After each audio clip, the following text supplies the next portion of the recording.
come a little closer and lend me your ears. Don't worry, you keep yours while I keep mine. In each episode, we'll dig into the major stories, uncover the truth, and retrieve gems from Yada's blog. We'll discuss what's right, bark about what's wrong, wag our tails at the thrill of discovery, and take you on adventures through the exciting world we live in today. So, fasten your curiosity leash and get ready. Right then, coming to you with another episode of the Yada's Vlog on a Blog. Tomorrow's news, disseminated today. Let's dive in. I will never get tired of seeing that. Wookiee looks pretty snazzy in that suit. Yeah, Wookiee looks great in the suit. I like Wookiee yachting too. I think that my wife did a marvelous job writing the script for that, and the team did of producing it. I love the Wookiee introduction to the very innovative vlog on a blog. Tomorrow's news disseminated today. He delivers the message better than I do. If only we can get a script for the news, and then we could have Wookiee do that. Yeah. Yes. I'm going to just have a brief introduction. We are actually on my Facebook page, which is in Facebook jail at the moment. And I want to speak to it because there is at least 6, 7, 8 of us and a very small group of supportive Covenant members who all went into Facebook jail yesterday. And in my case, it was over 2 false claims of cyber security violations. Cybersecurity would be that you're embedding the post with some kind of a program that would artificially encourage viewership of something that you have on your account and unfairly take advantage of others through use of some sort of a programming bug. You've known me a fairly long time, Kevin. How would you honestly assess my programming skills? Your ability to insert some sort of code into a Facebook post, I would plat that as a 0. I mean, we're going to be honest here. I'm going to say that you're probably incapable of doing that. That is correct. I would be. Not only would I have no interest in doing it, nor any reason to do it, right? But the fact is, I couldn't do it if my life depended upon me. If Wookiee's life depended on it, Wookiee would have a better chance walking on my keyboard of coding something nefarious than I would. It's just unbelievably ludicrous. And in my case, in both of the stated violations by Facebook, they were things that Facebook put in my feed, not from people I know. I didn't know either one of these 2. I did not solicit them. They were not people I was following. So Facebook chose to put those in my feed. All right.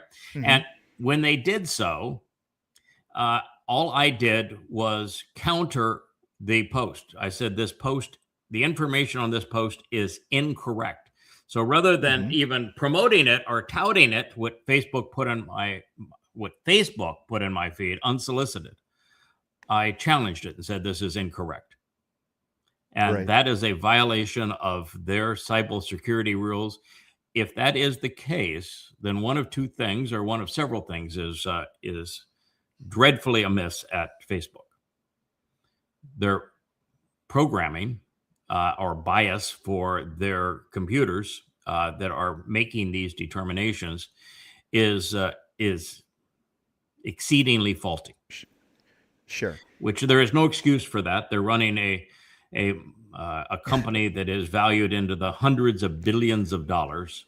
Right. So there is no excuse for them, after all of this time, having a computer oversight that is that stupid. And that's probably the correct term, even if you're dealing with a computer, is to say that's stupid. Right. The second is that Facebook has changed, and Facebook has changed. I mean, that there is no question. Facebook, prior to January a year ago, ran Thought Police, and the Thought Police were mostly MAGAs Marxists and socialists, and they penalized anybody who had a view that was contrary to that of Marxists and socialists, and the things that Marxists and socialists are promoting. Mark Zuckerberg became disgusted by what he was told to do by Cackles, the Democratic candidate for president against Trump. When she lost, he lost it and said, I'm going to fire my thought police. And he did. And for the year that followed, Facebook was the most free, open platform to communicate, I think, in all the social media. We made a lot of headway. Yeah. It was our happy place on social media. Yeah. Yes. And then something terrible happened. The timing can't be a coincidence, because all of the social media billionaires were called to the White House for a gala celebration. It was to pick their pockets to pay for the Trump ballroom. And during that time, Zuckerberg was the one that cozied up the closest to Trump. And from that time on, this platform, Facebook as a platform, has reinstituted thought police, but of a different kind. They've outsourced their thought police so that they now have third-party fact checkers. And when I am the foremost expert on the Quran, Allah, Muhammad in the world. There's no one who has done the research that I have done or written as much as I have written to invalidate Allah as a God, Muhammad as a prophet, the Quran as a moral book than I have. When I speak on Islam, I'm not giving you my opinion. It is factually based and proven, over 4,200 pages of analysis of the Islamic scriptures from the oldest sources. And yet I've had 2 attacks from Facebook, that neither one of which I won the argument with them, where what I said was absolutely factual and provable, demonstrable from the Quran and Hadith itself. So truth was not an argument. And then there was one, the first of them was, I have presented 4 times on Facebook and many times on X what I think is the most important video of our time. I didn't shoot the video. It was all shot by Islamic jihadists on October 7th as they came in their tinny rompers and garden tools and began to kill Jews. They filmed it on their GoPros. And while they're yelling Allahu Akbar, they're committing really subhuman acts. They're hideous. And it is by seeing what they did that you understand Israel's response, and you understand that it was an Islamic attack. It was not an Hamas attack. No one was yelling Hamas Akbar. They were yelling Allahu Akbar. And so it's important to see that. I had shown it 4 times previously on Facebook and more than that on X. Well, Facebook said that I was promoting terrorism as opposed to showing the root cause of it and trying to encourage people to refrain from doing it. And yet there was no response, no way you could argue. It's still a strike on my account. That's how badly Facebook is upside down in their evaluations. And then the most recent 2 were yesterday, and I was one of at least 8 people that we know that was all sanctioned by Facebook yesterday, our accounts essentially locked down over bogus allegations.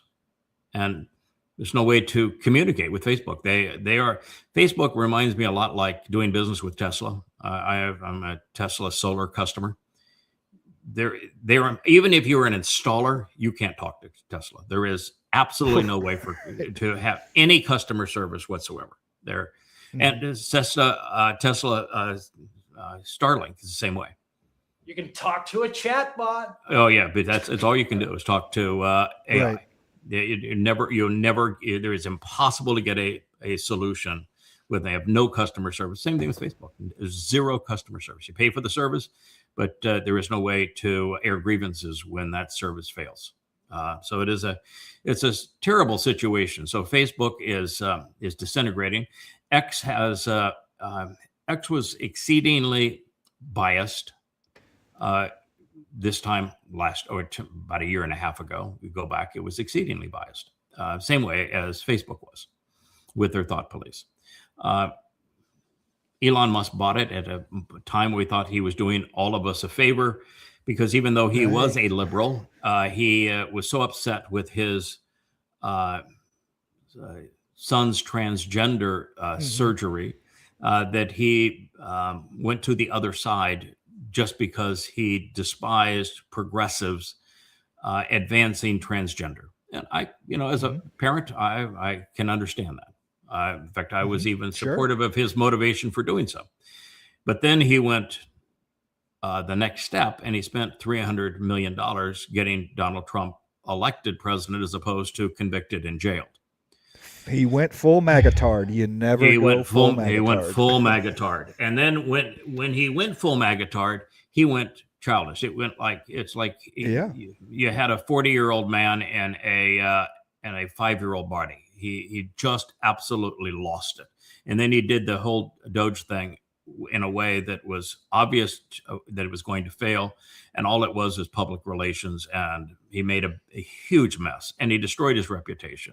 And we were doing everything we could to try to say, don't do this. You will destroy yourself. And he destroyed Tesla. He destroyed himself. And had a bitter breakup with Trump. And then he had to go kiss Trump's behind again, because he realized that all of his companies were totally dependent on government handouts. And without government handouts, he had no business. So he went back and to kiss Trump's tail again. What happened with X to ruin it, and we're probably live streaming on X too, but it's important people to know that on X, they made two horrific changes. One is that they turned over the feed on X to Grok. So previously on X, you got to see in your feed, and therefore the things that you're commenting on, people that you chose to follow. And so if people were of interest to you, they were making posts that were of interest to you, you would see their posts and you could comment on them and communicate with them and back and forth. And it was an interesting platform for that on that basis. There was based on your choice. It was a bias against Israel. And there was you could tell that it was a very racist, anti-Semitic environment, very pro-Muslim, and exceedingly pro-Marxist environment, and in spite of Musk's ownership. But you could see and comment on what you wanted to see and comment. Then he makes this announcement that he's changing all that, and that Grok is going to read every post. And as Grok reads these posts, he's going to decide what you're fed. And it became unusable. I mean, it just literally was unusable. I just completely backed away. It became a complete and utter waste of time. And it had always been inefficient, because if you were telling people the truth, it does not resonate in that environment. The AIs are all generated for a popularity bias. That's where the money is. And if you've got a lie that you want to repeat that is popular, they're all over that. The Tuckers and the Owens and the Fuentes and the Andrew Tates of the like, man, they can lie with the best of them, and they're going to be really popular in that environment. It eats up and vomits forth lies. So they're vomited delicious. But truth, even when you can prove it, no, it despises that. So what they did at X, the second thing that just destroyed X, is that say, we can have freedom of speech, say anything you want. We're just not going to post it. No one's going to see it. Right. So X becomes a waste of time because no one sees your posts. So if no one sees your post, why even bother to post? Both. Yeah, the gate post parable, right? Yeah. So we'll just put you out of reach is what we'll do. Freedom of speech, but no freedom of reach. Yeah, freedom of speech on X, no freedom of reach on X, so that they moved the goalposts, and they did it because they're doing the same thing that what did Larry Ellison do? Larry Ellison was given a sweetheart deal with Paramount, which he owns CBS, to get TikTok away from Chinese ownership. But the quid pro quo, there always is with Trump. And so what he did is he's actually, most people don't even know this yet. I do, because I have friends in the business. But all of the longtime editorial hosts, even the on-camera hosts on CBS, they're all fired. They've all been fired. And and it's a political cleansing based on politics, based solely on the single agenda. They want to turn CBS into Fox. So the deal for giving Larry Ellison inside track on his various mergers that he wanted, and the TikTok deal was pro-Trump media. And so that's what's happening there.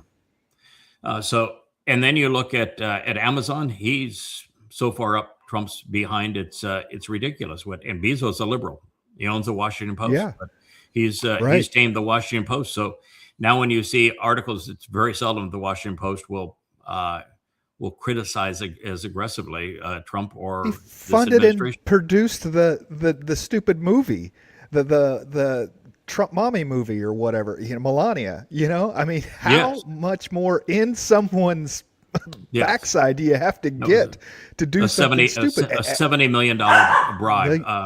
Something like 50 million of it went as licensing fees to Trump.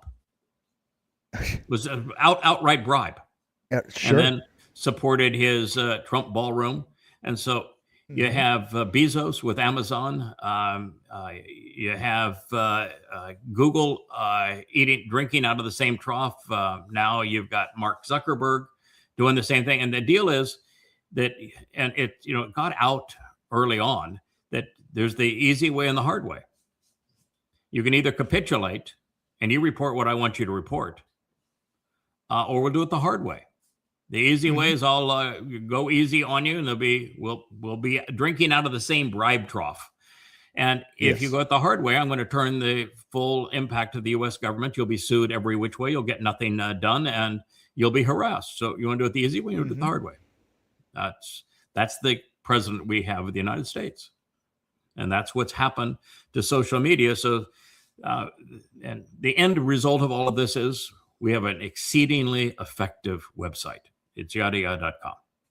Go there. That's where the truth is. The books are there. There's a vlog there. There's a blog there. Timelines, translation index, glossary, everything you need to know. There you go. Beautiful presentation of the 35 books that I've written on my translations of the Dead Sea Scrolls and of the original Arabic of the Quran and the original, the 69 earliest witnesses to the Christian New Testament. So I have disproven Christianity by going to the oldest sources. I have disproven Islam by going to the oldest sources and translating them. And I have proved Yahweh to be the creator God of the universe by going to the Dead Sea Scrolls and translating them. All that information is there. You can literally save your soul there, but you're not going to get it done on social media. Right. All right. So go ahead. Oh, I was just going to say that it's very. I don't think that we were targeted as a group by. I mean, there's no doubt that this falls in the line of entrapment. Okay, because Facebook provides the post, then you share it, comment on it, or whatever, and then they say, "Hey, wait a minute, that was cybersecurity," and you're like, "Yeah." There's no doubt that it would fulfill the legal requirements for entrapment. It's much like the FBI going out and finding guys that want to bomb buildings and then helping. It's a sting operation. Now that wasn't done to you, Facebook-wise. It's just a mistake, but it is pervasive across the platform that something like this could even be possible. Yeah. The difference, of course, is in a sting operation of that kind. They're trying to trap somebody into committing a crime. In our case, we did the exact opposite. Rather than take the bait of the crime, we pointed out it's like let's say you have a prostitution sting. by the cops. And one guy comes up to the would-be Sting, the FBI agent, acting as a prostitute, and say, prostitution really isn't the best life choice for you. I would strongly recommend that you do something else with your life, and then they arrest you for opposing the prostitute as opposed to. Right. That's basically what it is in this case, because I opposed both of those posts and was critical of them. So it's even worse than that. So we are in a period where information is going to be exceedingly difficult. And now the place where I would disagree is that one of two things has to be the case, and I don't know which one is true at this point.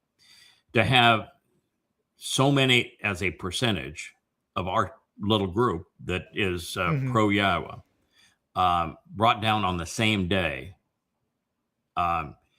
there is no possibility that's just per chance unless Facebook had a universal breakdown, and that there are millions of Facebook, literally have to be millions of Facebook accounts that were all brought down by a mistake in their algorithms at the same time. But if that's the case, the ones that shared that one post, yeah. Well, I don't think that post is common amongst the claimants. I think everybody was brought down for a slightly different reason. Okay. So I don't think that's the case. But it would have to be millions of Facebook violations, or it's targeted. And it's targeted. You've got to go through. Okay, why? What would be the reason for that? So it's interesting. In our particular case, it's I have Kevinitis, so I have a little less concern over this than I would have had a year ago. Kevinitis is that there isn't the time to accomplish much more with social media. So what do we really care? And yet here we are doing a social media vlog. And what your situation is that we're up against either the Shabua harvest, which is a gleaning, an ingathering of the covenant family on May 22nd of this year, which is 80 some days away, or a year and a month from now on June 11th of 2027. Either way, the amount of time necessary for someone to hear this message, to process the fact that religion has led them astray, that politics has led them astray, that they must disgorge politics, religion, and conspiracy, and all forms of anti-Semitism, and then embrace the fact that Yahweh is God's name, that David is his son, he is our savior, and that Christianity is completely bogus, that there was no Jesus, that Allah is not a God, that Muhammad was not a prophet, and Hashem is not the name of God, and that Judaism is the mother whore of the other two religions, and that Yahweh has a set of 5 conditions and 5 benefits of the covenant, which you must know and act upon, and you must benefit from those by attending in the proper way the Moed Mikre, the invitation to be called out and meet, when the only place you're going to learn how to do that is at yadayah.com, because the rabbinic process is worse than counterproductive. Heck, they're celebrating Purim right now based upon a religious myth of Esther. I mean, the whole book is complete babble. Yeah. And Esther was brought up in the UN meeting the other day. God, she's not a Israeli real representative was talking about Esther. She's not a real person. It's just like Hanukkah. It isn't a real event. It's trying to. It's no different than putting Easter and Christmas over God's 7 annual invitations and think you're doing a good thing. No, it's wrong. It's stupid. You're pissing God off. Stop it. And so for somebody to come to that realization that your own people have misled you so badly that you can't trust your politicians, your religious leaders, you must abandon them and approach God. There isn't enough time for most people to even hear that message and process it and get to the point where they're mature enough and they're understanding that Yahweh is going to trust them to the extent that he says, I'm going to make you 7-dimensional right now. I'm going to trust you forevermore. There's just not enough time to do that. Yeah. So, walking away from Babylon takes time. It's not something that you literally walk out of a place and go, oh, I'm out. No, I'm out. It is, there needs to be a halfway house for those folks to get their heads straight as they walk. And that is through yadayah.com, continuing to study Torah and read the books. And that process will happen for you. It did for me. So 24 years ago, when America started a war against Afghanistan and then one in Iraq based on the lie that they were harboring Osama bin Laden and they were the cause of 9/11.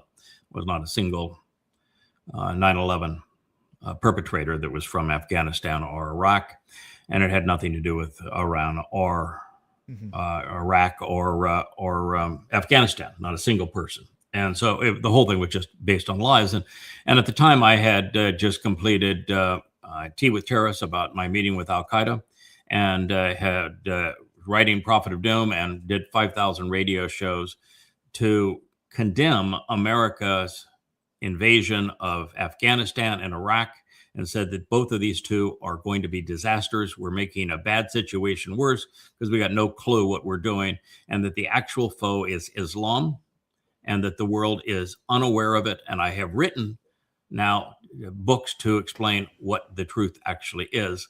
And the number of people that paid attention to that message, read those books, learned what the real enemy was so few. The highest readership happened to be in Iran, but it certainly wasn't in the United States. And therefore, Americans are still ignorant. They have no clue what Islam is about or the threat it poses to the world. And, here we have our first post, and it's the Taliban's new law that allows men to beat their wives so long as no bones are broken and no skin is cut. And the person that posted this actually believes that it's a new law. They think they're doing a great favor of saying, well, the Taliban, it's the Taliban that's wrong, not Islam, not Muhammad, not the Quran. It's the Taliban that is wrong, and they have something new. No. Muhammad spoke about this during his life 14 centuries ago. And the Quran approves the beating of women, lashing them without any proof that they're guilty of anything. In fact, if a woman is raped by a man, it's the woman who is punished. Right. In the farewell sermon, Muhammad actually talked about how you can lock a woman up if she's related to you in any way. You can starve her, you can beat her, you can do anything you want to with her. And the Quran is quite clear. Women have no rights. It was Muhammad they're called livestock. They're called livestock, and he says treat your camels better. Yes. It is the truth that is presented in the Hadith and in the Quran regarding the degradation of women is horrific. I mean, Islam would not exist today if Muhammad hadn't turned women into prizes for men to control. He made it clear that if you become a Muslim and you fight and kill for him and rob people for him, then you can control women. You can treat them any way you want. You can have as many as you want as your possession, and they are your personal property to do with as you want, period. And that they have no rights and no complaints, and you can kill them, and it doesn't matter. And it's repulsive. And then you have Marxists out marching for Muslims as if they're completely detached from reality. What have we done to ourselves? So no, this is not a new law, and no, this is not a Taliban law. It is an edict in Islam. The Quran is anti-women. In fact, the Quran is anti-human.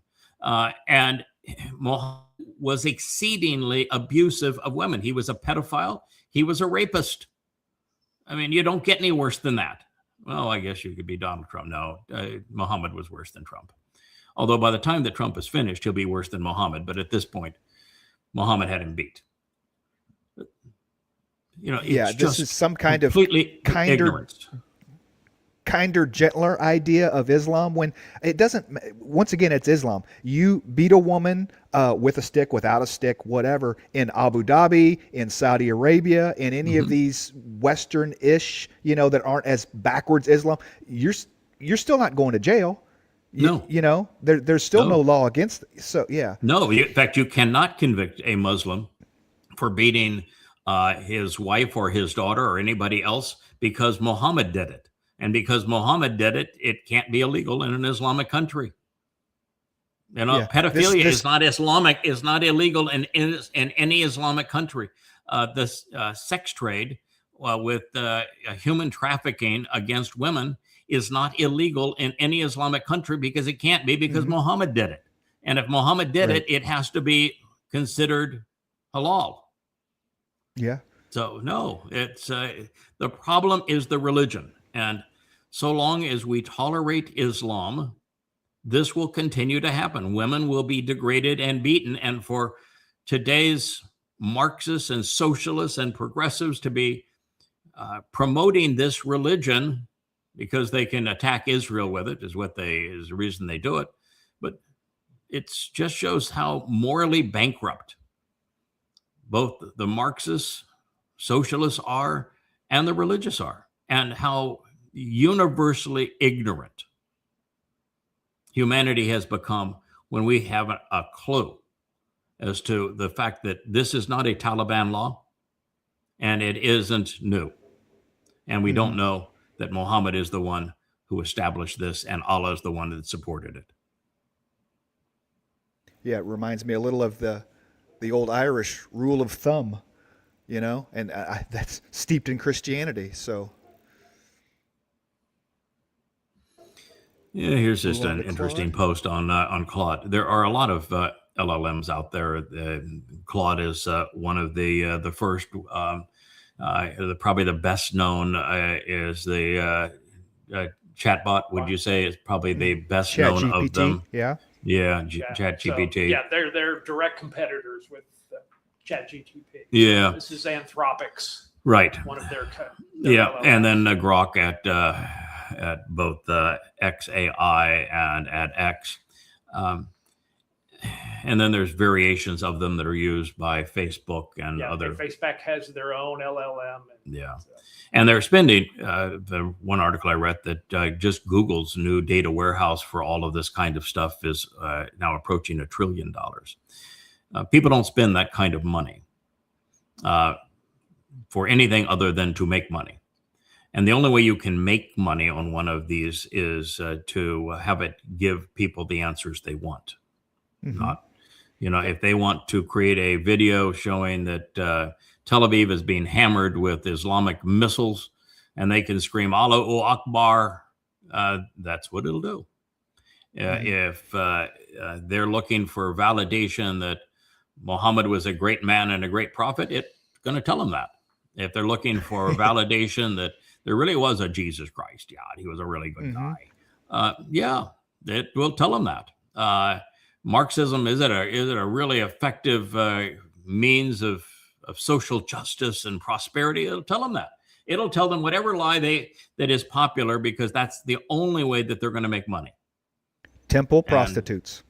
They are temple prostitutes, but the temporal cortex is what they're prostituting. Now, of those, we have tried to work with AI to provide benefit for those who are seeking to know.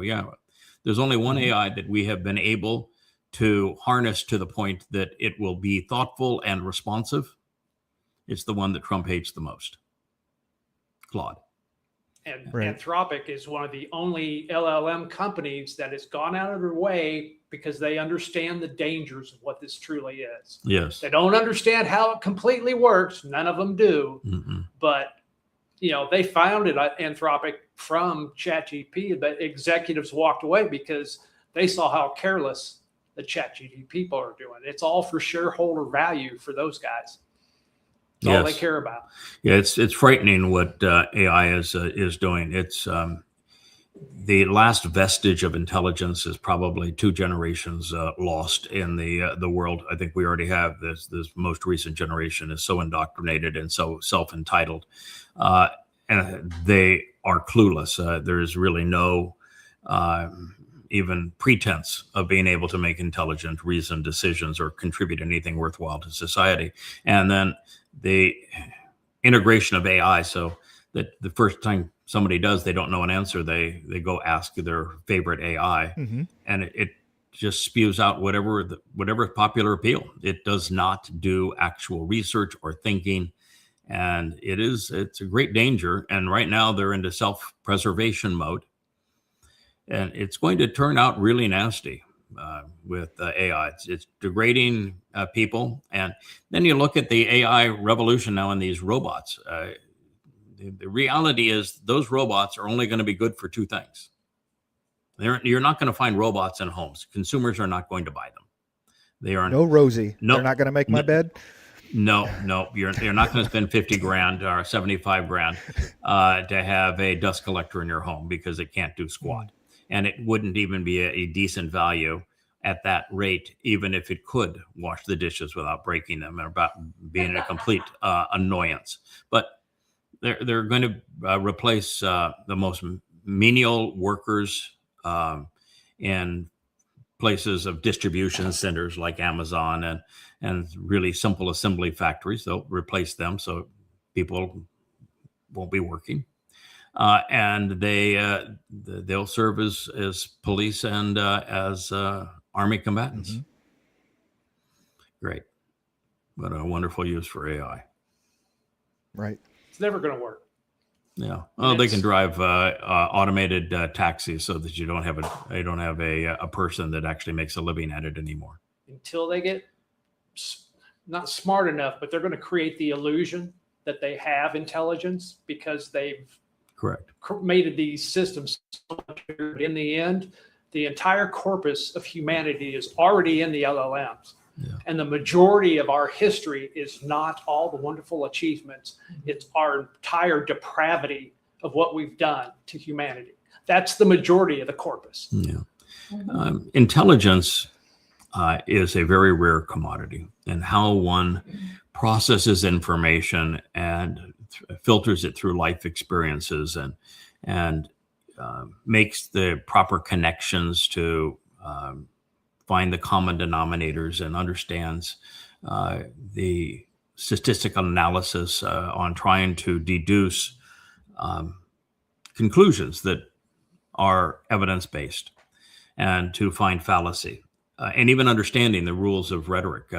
These machines are not taught the old rules of rhetoric because they make all manner of fallacies in their assessments of things. You just read what they will put out and you say, no, that's a fallacy.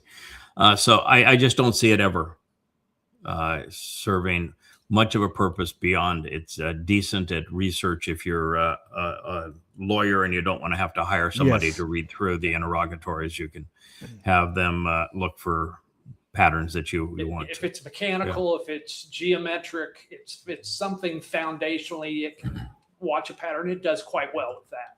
But we're in real trouble with these. They're going to be devastating going forward, and there's no morality here, and there's actually no judgment. And the human skill that was given to us by God, it's called a nesama. It is our conscience as opposed to consciousness. And most people have no clue what it is. It goes unexercised in 99% of people, maybe 99.99% of people. And without it, we cease to be human.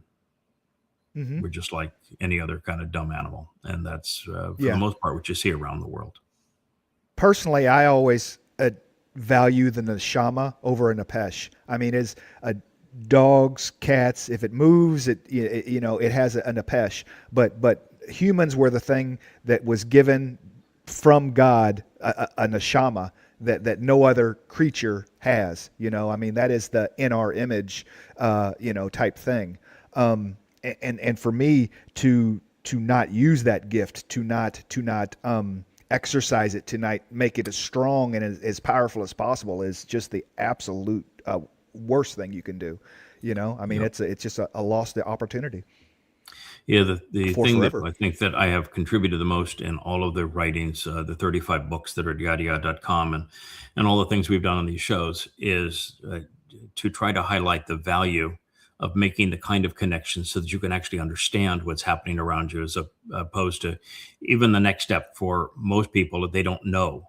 And you have to know before you can make the connections to understand. But we're trying to show people what is that process and what does it lead to? You know, it leads to the nullification of Christianity and Islam and Judaism, socialistic collective politics, and this MAGA fascination with the dumpster.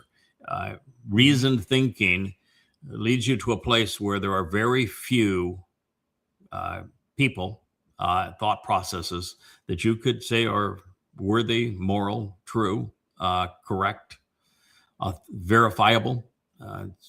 Most people are misled in every which way. And the worst is the conspiratorial nutcases who will fixate on one idea and can't think their way beyond it. And no matter, you know, I can tell you for certain that with the Marxists today and the MAGAs, with Muslims and with Christians and with the Orthodox in Judaism, there is absolutely no amount of evidence and reason that will dissuade them. Evidence and reason rolls off their backs like water off a duck. It's completely ineffective in swaying a religious or overtly political or conspiratorial individual. Their mind has been rendered, their nasama has been rendered completely inept. Wonderful use of AI, like you were saying here. Yeah, you know, these pictures, it's whether it's on YouTube or it's on X or it's on Facebook, it really doesn't matter. They're constantly showing just mass destruction, for example, in Israel, because that's what they want to happen. And, you know, in this one, when you play the movie, it's just, you know, bombardment and everything in Jerusalem right by the Temple Mount is just blowing up and flames. And you see others where Tel Aviv is, all the big buildings are being annihilated. And even in Islamic countries where scores of buildings are set aflame. And, you know, the first casualty in war was always the truth. But now with social media and with AI working to create illusions, you know, it's almost a waste of time to look at it because 80% of what's presented is just utter nonsense. And people will believe it because, oh, look at that. I see that rocket, it landed, that missile landed right there. Big explosion. Boy, they are really destroying that place. You know, and the AI is pretty darn good at being bad. It does fantasy well. Oh, man, I tell you what, you know, if you didn't, I mean, I don't believe in Jesus. I know he never existed. But I tell you what, the AI depictions of him, you know, he's starting to look pretty real.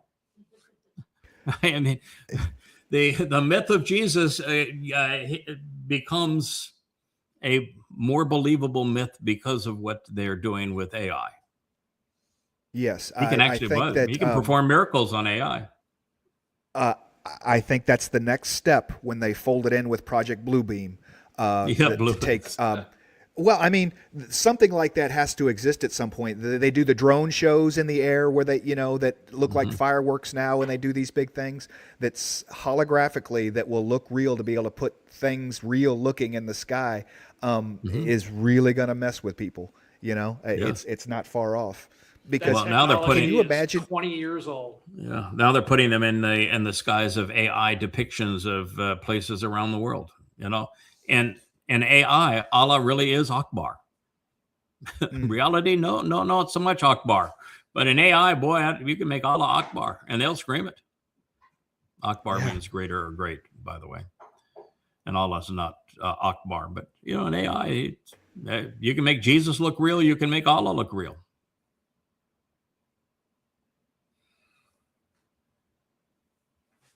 Skip the drones. Oh, here's interesting. This is just indicative of how utterly moronic the MAGAs are. So here's a MAGA, it's opposed to the left, who is saying that that Trump's attack on Iran was unprovoked. And what they're saying is that Khomeini personally supplied, I bet he has his own pickup truck, right. probably making them in his garage, probably, schlepping them out of the back of the pickup Hilux, truck. Yeah. And it's probably Putin there pulling bills out of his, rubles out of his pocket that is paying for him. That's the way they want to present it here. But that Khomeini supplied Russia with thousands of drones used to bomb Ukrainian cities and civilians. Oh my God, it's so tragic. We ought to have killed him for that, right? Oh, you blankety-blank moron. Who do you think created the Ukraine proxy war against Russia? Are you that naive? It was started 20 years ago by George W. Bush. The flames of war were ignited further by Obama and by Obama's State Department. They purposefully, knowingly overthrew the popular elected government of Ukraine to replace them so that they could have this war. And then when they replaced them, they were all celebrating there in Ukraine, celebrating what they had achieved in regime change. And then they democracy. Then you had John McCain, who was a friend of mine. I knew him quite well. Unfortunately, it's embarrassing to say that now. And Lindsey, I never met a war I didn't like. Graham. They're telling the Ukrainians, and they're on videotape. You can watch the videotape saying, your war is going to be our war, baby. We're going to give you as many rockets and missiles and guns as you need to kill those damn Ruskies. And that was years before the war. We started the war. We started the war because we wanted to break up Russia. We, the United States, wanted to break up Russia and steal their assets. And that is the entire reason that the United States started this proxy war. And then once the U.S. started the war and Russia responded to the threat the only way they could to keep themselves from being destroyed by NATO and the United States, then the U.S. sanctioned Russia. And when the U.S. sanctioned Russia, Russia had no choice at that point. Where are you going to go? Well, the other countries that the United States has sanctioned, how about Iran? We pushed Russia into Iran with the need to do business with Iran for the express purpose of defending Russia against U.S. aggression. And now you want to blame the fact that they responded to save themselves from U.S. aggression as a justification, a pretext for war. That's how strung out and stupid these people are. I mean, you follow the truth and you end up with, we started the war. And then we made a mess of it. And then we blamed everybody else for it. And we're morally superior, even though we are the merchants of death. They are just repulsive. We've been doing this for 100 years. Well, the United States will certainly, ever since World War II, America has been the primary expression of regime change. We've had 100 of them, 100 failures, not a single success. And I'll guarantee you, we're not going to have a success. The U.S. not going to have a success in Iran either. No. The protests that are pro-government are 100 to 1. Some look like it's 1,000 to 1 over those that were anti-government. You know, one thing the United States did do, the United States unified Iran. Now, I'm not trying to say that that the Iranian regime was good. No, they weren't. I am the foremost expert on the caustic nature of Islam. And that was an Islamic regime, and they were amongst the worst expressions of Islam on the planet today. That still isn't justification for committing murder. I mean, we murdered over 100 little girls on the first day, the United States did, in that bombing. So, no, it's not justification for doing this. There are 2 billion Muslims on the planet, and you can't go off and kill them all just because I vehemently disagree with Islam. But no, you can't do that. You do that, and you're making a situation worse. You got to sometime learn to use your words. I'm now live on an island where there's a lot of young men who have never met their parents, certainly their father. Right. And they were raised in abusive environments, and they turned to guns as the solution for everything. Very high murder rate here. And I've tried to take so many of these kids and mentor how you process this, which you should be angry at bad behavior. America is exhibiting bad behavior. The Ayatollah exhibited bad behavior. Use your words. Expose and condemn them with your words. Come to know the nature of Islam, come to know the nature of MAGA politics, and oppose it using your words. It's vastly more effective than bullets and bombs. All you do when you stop dropping bullets and bombs is you make people mad at you, hate you all the more, and become more vicious. It's what happened in Gaza when Israel decided to respond to the attacks on October 7th, the Osca flood, with bullets and bombs to destroy Gaza. All you do is make people madder. You got to learn to use your words, and you need to begin by understanding what's actually happening around you. But we just don't have people that are capable anymore of processing information. This dunderhead who wrote this is incapable of processing what I've just shared, and yet what I've just shared is irrefutable. But it would mean nothing to him. Lack of neshama use. Lack of neshama. Do you yada in front of the wall of the pro-Roman? I mean, it just how astonishing to me. Let's go pray to a Roman wall. Let's go pray to a Roman wall that was built by a tyrant that was appointed by Rome to control Jews and to treat them horrifically by an overlord in Rome that was amongst the most savage regimes worldwide. Every place they touched, they were savages. And you're going to go and bang your head praying to that wall that the stones were erected by your enemy. Typical. They love their servitude. They totally embrace symbolism that was actually meant to mean them. And everybody that goes visit there puts on the little sun god, the little Greek cap. Greek cap, kippah, and they want to wear their yarmulke and to pretend that they're being all holy and respectful. Good God, if you gave me one of those and said you can approach the wall if you wear one of those, I'd say no. I'll pass on that. No, I don't play religious dress up. I'm not going to offend God. And that wall means nothing to me. What's on top will mean something to me, but only once I clear away the Islamic scars and prohibit all access to those who are religious.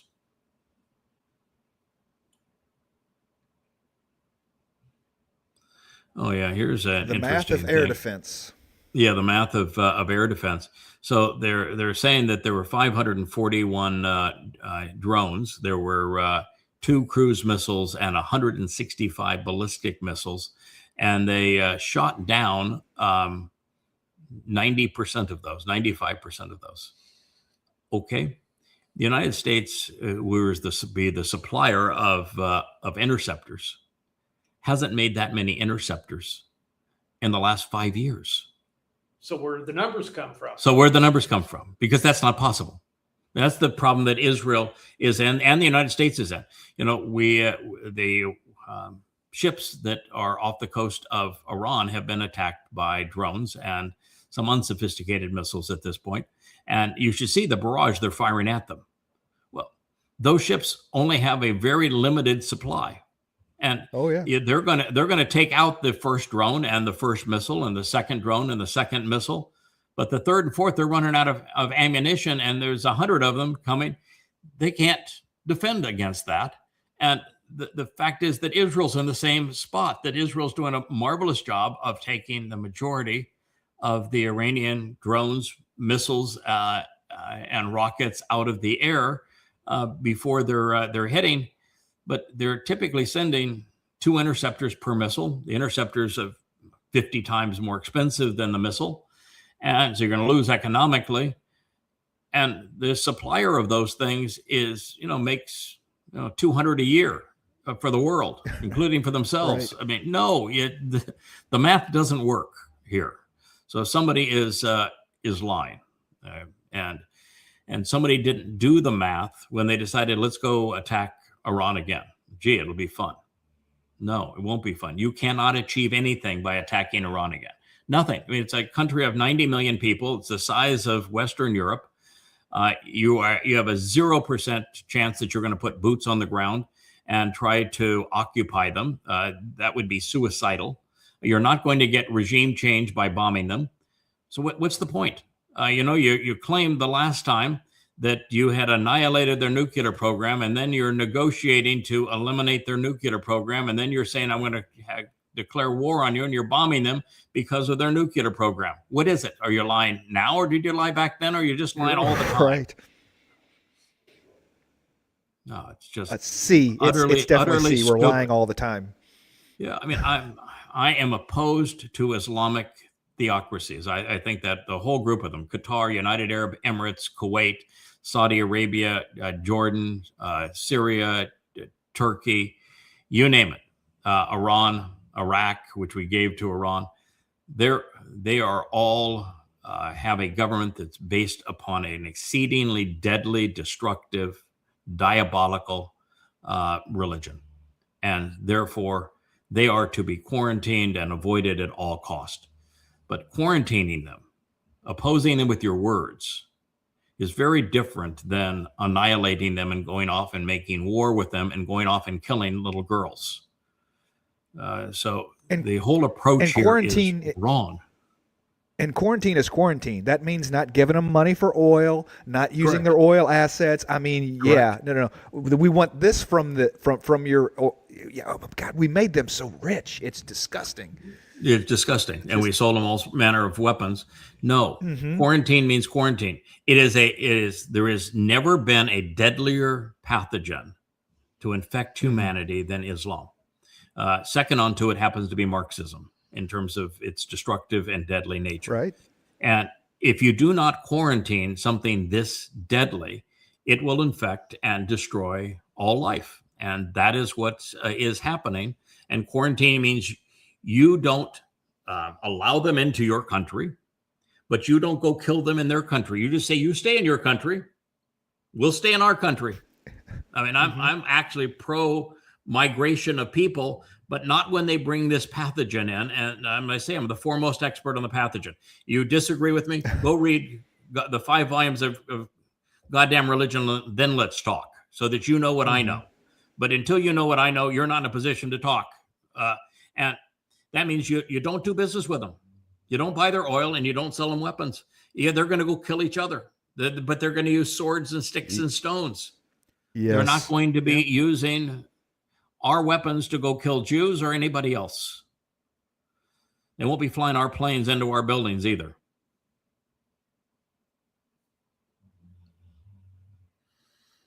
Yeah, this is that was my essay on what Facebook was doing that was so incredibly harsh. This has an F-bomb. My view on F-bombs. Yes. Yeah. Yeah. So it's just it's a lack of intelligence, you say. Yep. It's a lack of intelligence. But in this case, since the first day, America killed over 100 little girls. The President of the United States is in this war as a distraction from the fact that he has raped little girls.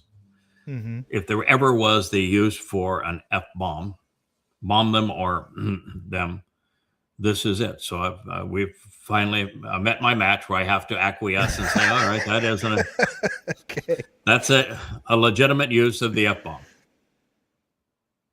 But that's I'm glad Leia's not in the room, because we'd have a different opinion.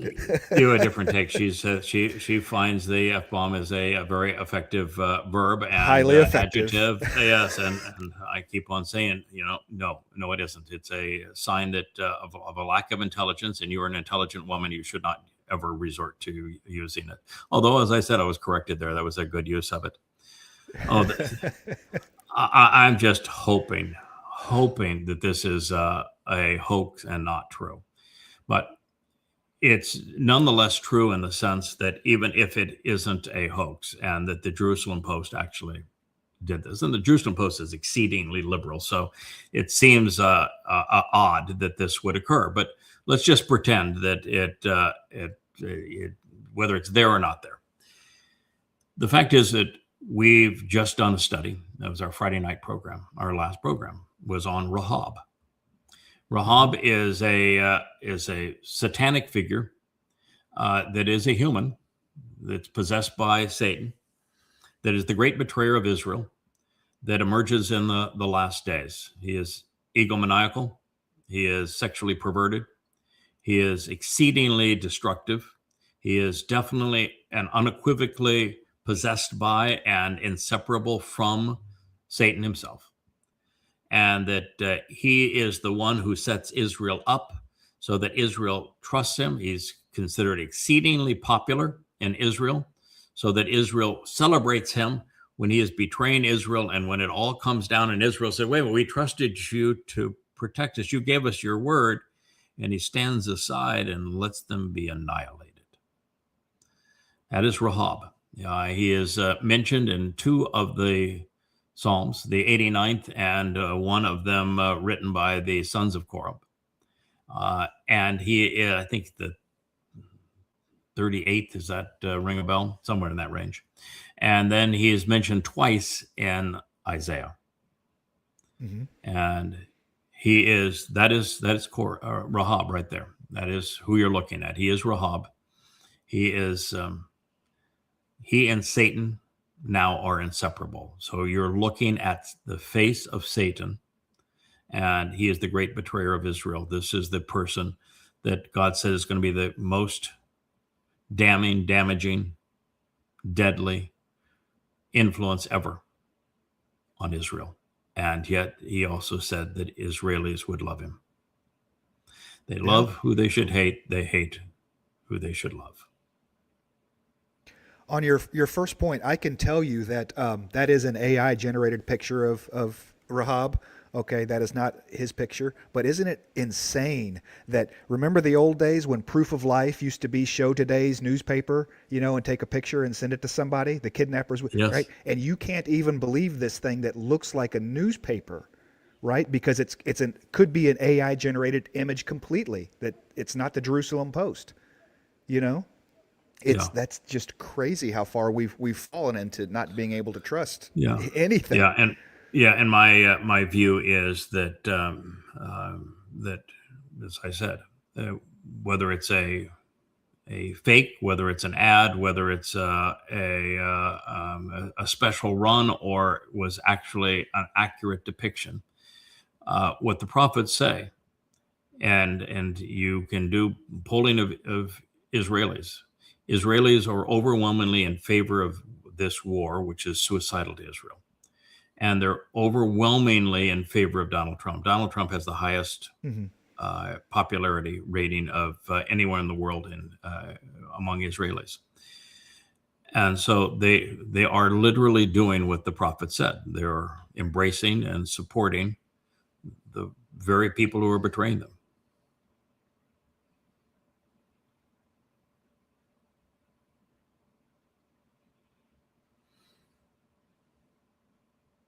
Oh, Newt Gingrich. It's an interesting video. Of course, it's just black there, but I don't know if do you recall Newt Gingrich? Oh, I know who Newt Gingrich is. Absolutely. Yeah. Oh, yeah. Speaker of the House. Yeah. Newt Gingrich was Speaker of the House. I knew him back in the days I was political. He was unique among politicians in the day, in that he was the best of a bad lot. I think all politicians are rotten to the core. But he was thoughtful. He was intelligent. He was articulate. He was very well informed. And now he is again. He's in this particular case. He is encouraging people to watch a movie called House of Dynamite. It's on one of the big platforms. I don't know if it's on on Amazon's Prime or on Netflix, but it's one of the two. It's called House of Dynamite. It's fairly well known. I have not actually watched it. I actually started about 5 minutes into it, and I get itchy when I'm doing the things like that because the little time that I'm going to unwind at the end of the day, I actually spend it getting news. I'm a news junkie. I want to know what's happening in the world. So it is a scenario that has America trying to determine whether or not a missile that is headed its way is a nuclear, whether it was an intended nuclear strike, where it came from, can it be stopped, as I understand the plot of this movie. And it shows all of the failed attempts to stop it. America has absolutely no way to stop an incoming ballistic missile, none of that type. And the countermeasures that are used are way too effective. On when you get payloads that are expensive, like nuclear bombs, the deception mechanisms they had to defeat the interceptors are just way too good for the interceptors. They will fail 100% of the time. And so it just goes through the process of how inevitable ultimately there's going to be a miscalculation, and much of the world will be destroyed. Putin had a very long press conference yesterday, and he just walked up to the podium and said, before there's any questions, I'm going to speak to you now, and I'm going to speak very slowly, because I want you to know that based upon what the United States has done recently, the world is on the precipice of destruction. One misinterpretation, one mistake, one overreach, and we are headed for nuclear annihilation. You need to know that's where we are and what the United States has done recently to put the world in this position. He says, I don't want war. I've done everything I can to avoid war, but they're doing everything they can to bring on war. And it was patient. It was very, very effectively delivered. I would encourage everyone to listen to what he has to say. But on this particular case, what Newt Gingrich is doing is saying that the United States has played a very dangerous game, and we are in a position now where it could be all over for the United States in a heartbeat. Yeah, we won't even know that World War II or World War III has ended. I mean, if things will happen so fast that, Yeah, it depends on where you live in the world. If you live in the continental United States, chances are you won't even know that World War III began, much less ended. It was an interesting press conference yesterday from Donald Trump. He, after assassinating the leader of Iran, okay, a bad guy. Yeah. But it's okay. So what? The world's full of bad guys, and the worst of them happens to live at 1600 Pennsylvania Avenue. Kidnapping and murdering bad guys is not our job. I mean, every politician in the world is bad. Some are worse than others. Trump is just the worst of them. And so they said, so what would happen if the Iranians did the same thing and they killed you? He says, I've already arranged the response, and my instructions are clear. If they were to kill me, we would completely annihilate the country of Iran, completely and totally destroy it. So what he is saying is that if the Iranians did to Trump what Trump did to the Iranians, that the consequence would be 95 million deaths, that he would avenge his own death with the death of 95 million people. Think about that. Think about the morality of that, the arrogance of that.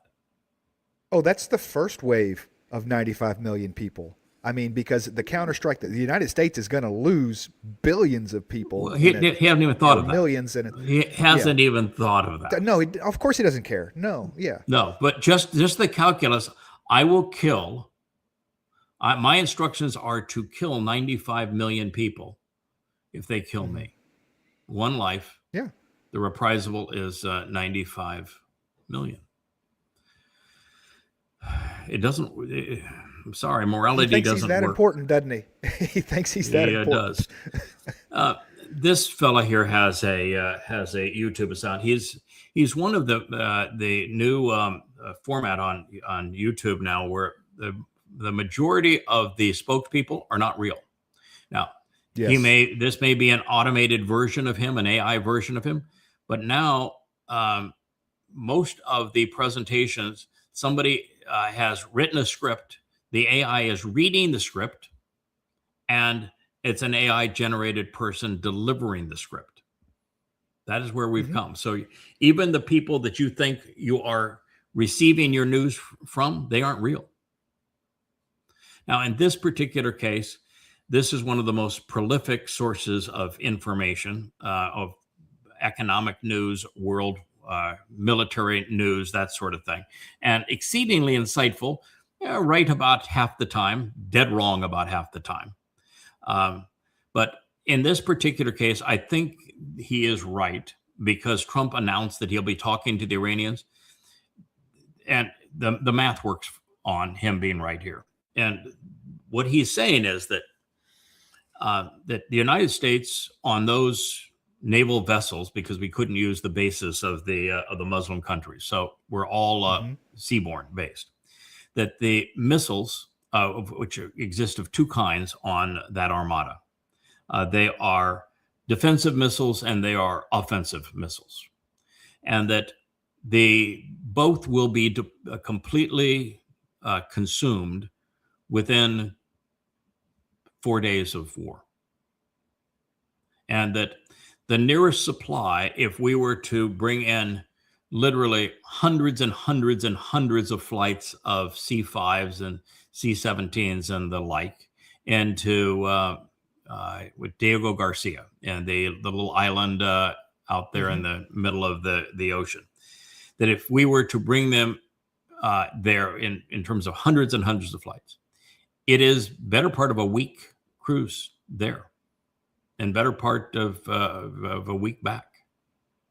And so we'd have to say time out for 2 weeks while we get resupplied. Then we'll be back. That's basically where we are. So the United States had the wherewithal to deliver 4 or 5 days worth of war. And so the idea was pound them for 4 or 5 days, they'll capitulate on whatever Trump wanted them to capitulate to, and then we'd be all done. But the Iranians are saying, no, we're not going to capitulate. No, you brought this war on. We're going to fight this war. And the fact is that you're hitting us on our homeland, on our home turf, and you're out there with ships. You're going to run out. And then we'll do our thing.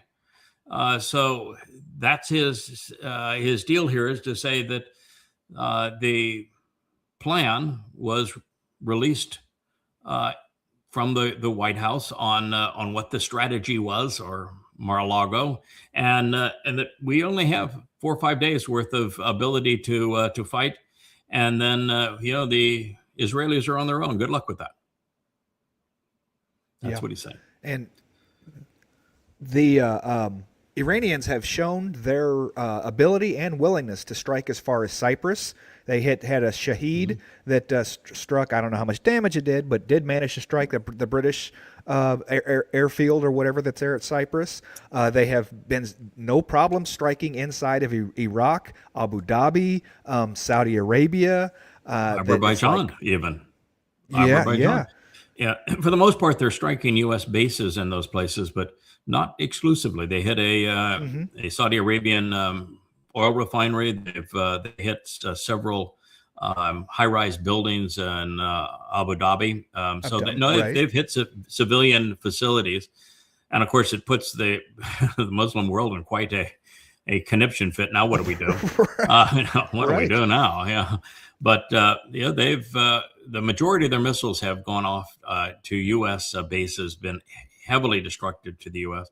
We did lose an F-15 over Kuwait yesterday. So it's been expensive, and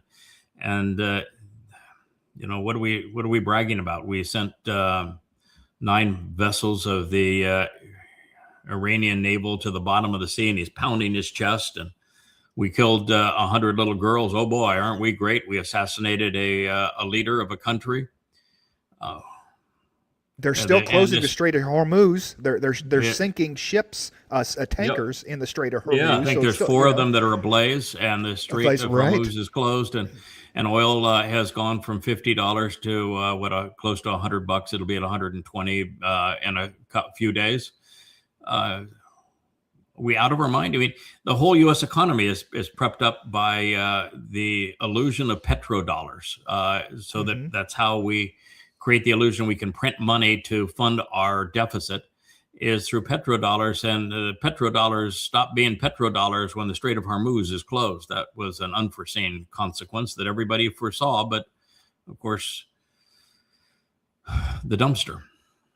Right.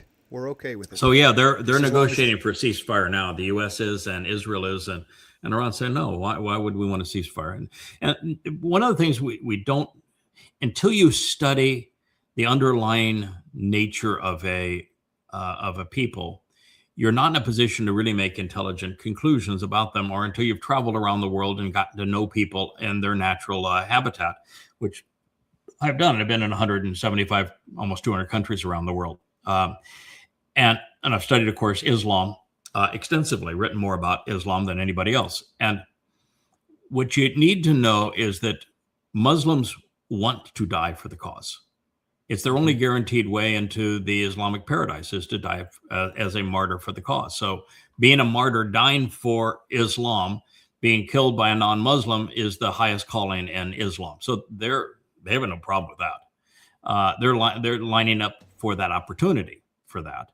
And particularly in Shia Islam, as badly as Shia Islam has been abused by Sunni Islam over the years, they're born martyrs. They have an incredible resilience to survive, and then you're dealing also with a racial arrogance here that most people don't know. That Islam was perpetrated by Arabs, and the Arabs fought a war of compulsion against all Arabs that had not capitulated to Islam immediately after Muhammad's death. It was exceedingly brutal and ruthless to force every Arab in Arabia into Islam or die. And then once they did that, they began to migrate out of Arabia at a time that Rome was disintegrating, and that Rome's battles against Persia had weakened Persia to the extent that you could blow on them and they would fall over. And so they fell into that vacuum, and they killed 200 million people, which was a third of the Earth's population at the time. And one of their targets was one of the more sophisticated cultures on Earth, the Persian culture, which grew out of all of that long-standing kind of scientific growth, but also religious, political history out of Babylon and Assyria and Sumer before it. And so the Persians are actually bright people. They have quite a history of education and of achievement, and they're very different than Arabs, who do not. I mean, the average IQ of an Arab Muslim is about 70. And the average IQ, for example, of a Jew is 115. But the Persians are different. They are much brighter. It's why when I wrote Prophet of Doom, the highest readership was in Persia and Iran. So the Persians think they are superior to the other Muslims, and the Shias have a very different view of Muhammad and their holidays and their practice of Islam than do Sunni Muslims. And so you've got a lot going on there, and I don't think most people are aware of it. And the realization that by bombing Iran, what Trump did is he unified Iran. And you look at the protests now; they are, in the range of 50 to 1,000 times greater in favor of the government than were against the government. So regime change is not in the cards. That was the stated reason. No, not going to happen. So you don't think there's IRCG guys shaving their beards and running off to Afghanistan to flee the country? I saw a post about. No. There is a war right now going on between Afghanistan and Pakistan, and that is that's a civil war because the Taliban are Pakistanis. I mean, the Taliban was essentially the Marines of the Pakistani military, and so when we wanted to use the Taliban to fight a proxy war against the Soviet Union when they were in Afghanistan, when they controlled them, we had to go bribe the Pakistanis to use the Taliban to go kill Ruskies. And so we've always known that the Taliban is part of Pakistan, and now they're fighting against one another. Who's going to be the Muslim that's the top of the Muslims, pecking order. The others, yeah. There are some really sane voices in this world today. This particular channel is called World Events Pulse. He is a leader on that side. It's probably the fellow I listen to the most in terms of his assessments of geopolitical politics. He has been on the fact that America is destroying itself now for a long time, and he's very scholarly in his approach. It's just tremendous. You can see he's highlighted credibility there. And so he has known what America is doing. He's been anti-Trump. He's not a liberal. He's just pro-reason. And it's been very clear that America is destroying itself around the world, that the proxy war in Ukraine is an American project gone bad, and that our malfeasance in Venezuela was exceedingly stupid and caustic around the world, that America has destroyed itself economically. We can't afford our debt. We can't fund our debt.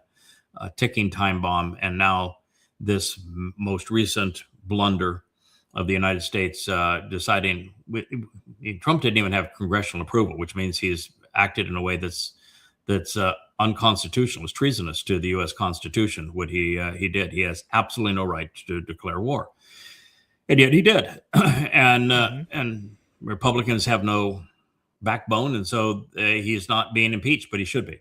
But Niedermeyer is, I think, the gentleman's name, and he's just a steady, calm, exceedingly well-educated voice. I mean, I know a lot about the background of all of these events. I wouldn't want to have to tangle with him in terms of a debate. He's so well informed. The fact is, I don't often disagree with him. I mean, he's right. He's a reasoned voice, and he's a little less shrill than Jeffrey Sachs. I don't know if you know Jeffrey Sachs. He's the Columbia professor. I think this guy's a Chicago professor. Jeffrey Sachs, unfortunately, is pretty wrapped up in the anti-Semitism that is part of Columbia University in New York.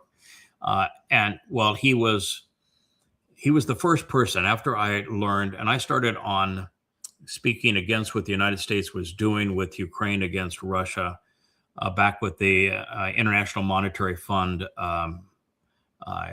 challenge back in the day. So this goes back almost 18 years ago when I had the nationally syndicated radio show Shattering Myths, that I began to speak about what the United States was doing and what it was going to cost us ultimately in the Ukraine and against Russia. And he chimed in about 7-8 years later. And the first time I heard him, I said, "Oh my God, there's somebody else that gets this?" I thought I was the only one. Right. And I was just mesmerized that he could articulate all the things the United States had done to set up this war, this proxy war, using Ukrainians as cannon fodder. And he was just, it's just so articulate on it and so well informed. I thought, what a great presenter this guy is. And then he went nutsoid on Israel, but they all have. They've across the board. Netanyahu has been so belligerent and so abusive so over the top in what he did in Gaza. And, I won't speak of Gaza without saying, well, Gaza was a consequence of what Muslims did on October 7th, but they went way too far. But because of that now, he has also become a terrible anti-Semite. So it's hard to recommend him anymore. But he went on, he had a post yesterday that was talking about how America has become the deadliest, most disingenuous, most destructive force on the planet today. And it's completely out of control. And America's demise is forthcoming because you just can't be this rogue. And he actually didn't blame Israel this time, although if he was asked a question, I'm sure he would have gotten to it. But to a large degree, it's the thing. Everybody knows I'm going to lay down my life for Israel. I love Israel. I support Israel, but I do not support Netanyahu, and I do not support what Israel has done in Gaza. I spoke out against it before they invaded Gaza, and I said this is going to turn the world against you. It's going to be suicidal. It'll be incredibly counterproductive. It's going to isolate you in the world so that you have no friends. And you can't survive in a world like that, particularly when you're surrounded by 2 billion Muslims that want to destroy you. And now Marxists that want to destroy you. You can't survive if you act this belligerently. And in fact, they turned the entire world. And now you can't find anyone that does social media, even the best educated, most articulate of them, that don't condemn Israel. Yeah, even today, Israel's back to bombing in Lebanon. Let's bomb Beirut. Yes. Yes, oh my gosh. I get a couple rockets from Hezbollah come out, because Hezbollah is tied to Iran's purse strings. But at the end of the day, it hit those rockets. I mean, they had I forget what the town's name. They dropped leaflets saying that they wanted everyone in this major town in the border to leave in the morning 1,000 meters outside of town because they were going to level the place. And I was like, wow, unbelievable. No, it's a sure way to turn the world against you. And I have a friend here on the island we dearly love. We went out sailing. She was a charity thing where she rented an old wooden boat. It's actually a replica of a boat that sailed in the Great Lakes from the 18th century. But it was fun to go out on this boat. But when we mentioned the fact that in the first day 100 little girls were killed in that school in the bombing, of course she blamed Israel as opposed to the United States actually did it. But saying what they did in Gaza, it's they have no concern for children or for life, and that is the message that Israel broadcast around the world. And even though you can say no, they were more protective of life than any other military has ever been. All you have to do is look at the pictures of Gaza, and they completely destroyed Gaza. And they're even admitting that 70,000, 75,000 Gazans were killed to avenge the deaths of 1,200 Israelis. You can't do that. That's yes, I know that the Muslims from Gaza were bad, but you never admitted that you were fighting Islam. You said you were fighting Hamas, and Hamas was a minority of those that came across that border on that day. They weren't yelling Hamas Akbar. They were yelling Allahu Akbar. They were killing for Allah. And the name of the plan was Al-Aqsa Flood. It was a purely Islamic plan, and Israel was baited into what they did. The entire purpose of that attack wasn't to occupy Israel. It wasn't to conquer Israel. It was to irritate Israel to the point that they would do this in Gaza, because they knew that they had already set up all the Marxists and their supporters around the world to scream genocide at Israel, even before Israel entered Gaza. But when they did and flattened it, it turned the world against them. They took the bait, they were played, and they lost. And they don't even know they lost. They still think there was justified in destroying Gaza. No, you weren't. And it was counterproductive. And I say that as the foremost expert on Islam and the biggest supporter in the world for Israel. And you just need to know what you did was stupid. And yet you can't get their attention.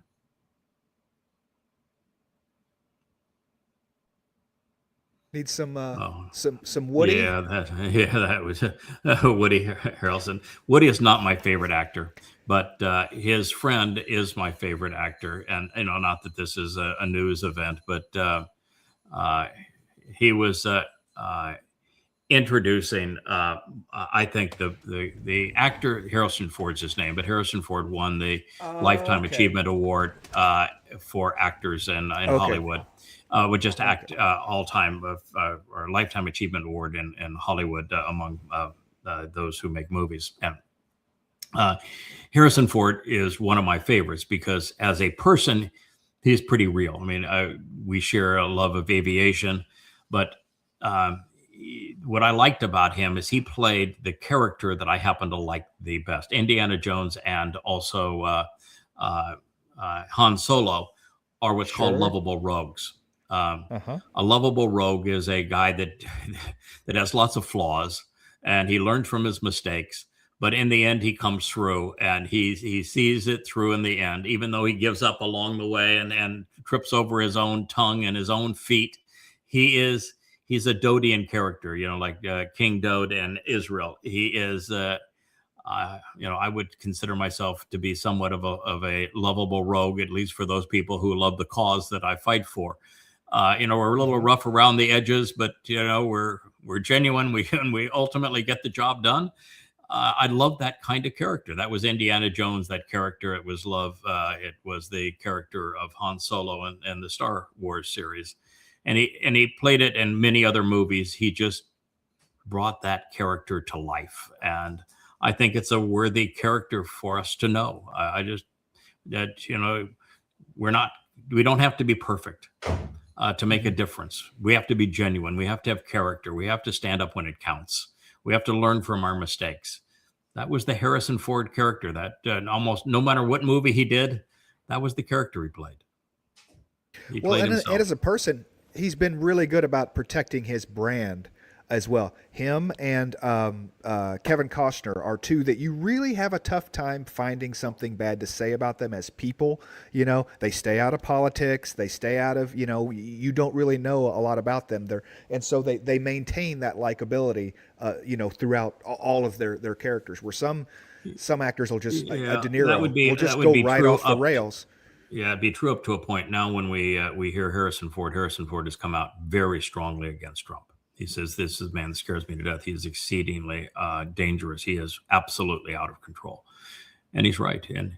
And he gave a lovely speech about this. And I just thought, hats off to a life well lived with Harrison Ford. You brought us marvelous entertainment and sometimes art and a way to laugh at ourselves and enjoy ourselves and to see us in the even flawed in the most noble possible light. So maybe I'm making too big a deal out of it, but that's kind of how I see him and the characters he played through the movies he was in. I'm with you.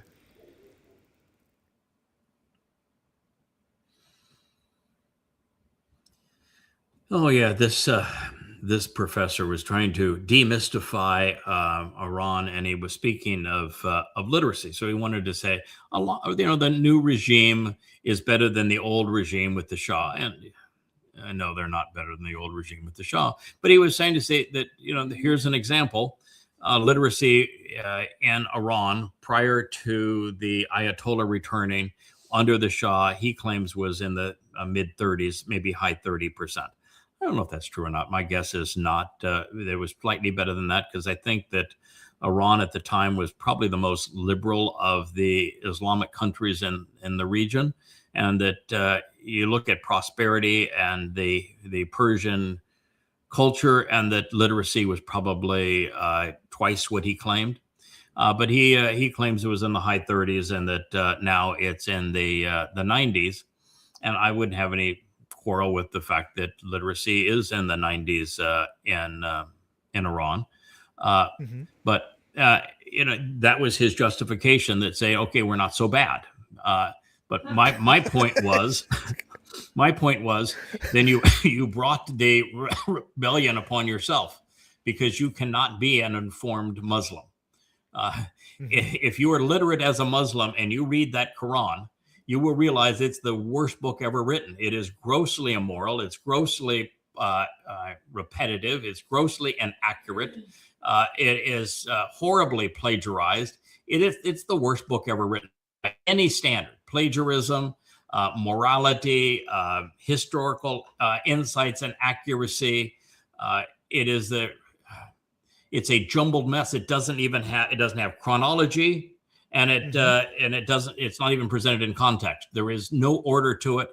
It is the product of an entirely chaotic mind, and the principal themes are death, torture, deprivation of rights. It's a horrible book, and so you're going to teach Muslims to read. You better, if you're a Muslim, you better be careful, because a thoughtful Muslim is a non-Muslim. Muslim, yeah. Yeah, communism does a really good job of making a literate society. And what was the joke? Castro's really good at making doctors, but no one's going to Cuba for their health services. Yes. So communism will create good doctors, but nobody's going to communist countries to get their health services done. Well, create lots of doctors, but not good doctors. Yeah. This is the same. This happens to be the speech that he gave. He was really articulate in that speech. It was very heartwarming. But same subject with Harrison Ford. It's just an individual that I have admired for his prior work. This is something that is perplexing to me. This particular influencer is saying that World War III update, prepare for the worst, Iran, that Russia and China are mobilizing. We heard a lot about that even before the war, that China and Russia were more into supporting Iran than they had been before, and that they were giving them air defense weapons and missile technology and a number of other things to make it more costly for America to intervene. And then they were sending an aircraft carrier there and ballistic submarines and the like. And it's just fascinating to me, because China gets 40% of its oil worldwide from Iran, and on very favorable prices. And Russia has trading a significant amount of trade through Iran because of all the sanctions that have been put on them. And so Iran is really of essential, vital interest to both Russia and to China. It's to say that the Iranian relationship to Russia and China is far more important than Canada or Mexico are to the United States. Now, Can you imagine America's reaction if China and Russia decided to bomb Canada and do a decapitation strike and declare war on Canada or on Mexico? Well, that's the situation with China and Russia with Iran. In fact, it's far worse, because they are far more dependent upon Iran than the United States is on Mexico or on China. In fact, it may be Mexico and China combined would be near what the situation is with China and Russia vis-a-vis Iran. And having just a mess made of Venezuela, where China was heavily invested, was their largest customer on oil, and they had good relationships with Russia. And to have that go down so that America's intervention was blitzkrieg, kidnap the government, leave, and accomplish nothing, by the way. I mean, the existing government is the same government that was there before. America didn't do a thing in Venezuela except kidnap their leader. But nonetheless, to have that disrupted, and then to allow the United States to bang up and destroy Iran and not do anything is catastrophic for both those two countries. I mean, literally catastrophic. it puts both on an incredibly difficult footing because it shows with all of their other allies and trading partners that Russia and China aren't going to stand up for you. They will make no difference for you. They are not reliable friends. And it says that they'll be willing to take huge losses because they're essentially have no backbone and they're cowards on defending things that matter to them. So you're wondering what in the world's going on here. I don't know. Think that there as long as there's not a regime change, as long as there's not some sort of major change in Iran where it can be business as usual, hey, we can still get our oil from them. The second that because we know that the United States and Israel cannot put boots on the ground in Iran. And so at the end of the day, nothing is going to change for China or Russia as far as their strategic interest of oil and stuff, as long as Iran continues to have control over their population through this regime, or even the next regime that would prop up. Yeah, the next regime isn't going to be the former Shah. Is the Shah's son. He's not coming back in. They're not going to a monarchy. It's not going to be a "we love Israel, we love America" regime in Iran. It's just not going to happen. And if anything, the U.S. has galvanized the Iranians to be anti-U.S. and anti-Israel. But so I would agree that they could set it out in the sense of their business partner will still be there to do business with them and will need them all the more after being bombed. If the bombing is going to be as they are forecasting it, that the United States has a week or two at most that they can play and then they have to run away, and that Israel cannot prevail by itself and will have to sue for peace, and that gives them the opportunity for even more control. And so if they're saying, well, it's going to play out over a short period of time, it did the last time in 12 days, except this time Israel and the United States aren't going to get the favorable outcome that they got the last time, although it wasn't favorable for either Israel or the United States. It was just, thank God that's over. But this time it's not going to be that. So maybe that's it, that they just say that all that happens is the United States weakens itself and the like, but it's a bad taste. The air defense systems that they sent did not work. Whatever they gave Iran failed. And their rhetoric of this is going to be terrible consequences if you do this, they didn't do a thing. So it sends a message that Russia and China are not good partners in this regard. It weakens BRICS from that point of view. Devastating for America, and so maybe they just say it's bad for us, but it's worse for America. It's the only thing that you can think of here as to what the issues are. But we're only 2 days now into something that I can't imagine is going to only last, like the last time was 12 days. I can't see this one only being 12 days, and I can't see the United States. The last time the United States played for one night, and now the U.S. has played for 2 days. I don't think the U.S. has got the wherewithal to go too much further, but the U.S. pundits are saying this is going to be a 4 to 6 week operation. But the United States doesn't have the wherewithal to continue it for 4 to 6 weeks. That's just in theater. Right. That's the theater, but that's what the majority of people hear. What's at the end of that? That's in theater. What then do you have? You have a broken and deadly Iran, and you're not occupying them. You don't have regime change. If you got regime change, it would be worse. What happened in Libya? We went from bad to worse. What happened in Iraq? We went from bad to worse. What happened in Syria? We went from bad to worse. What happened in Ukraine? They are rioting in Iraq right now. Yes, they are rioting in Iraq right now. Yeah. Yes, they are. It went from every one of those countries. It went from bad to worse. That was how we handled regime change. We do it really poorly. If it happens here, to go from bad to worse, that is the history. That's what you're going to witness.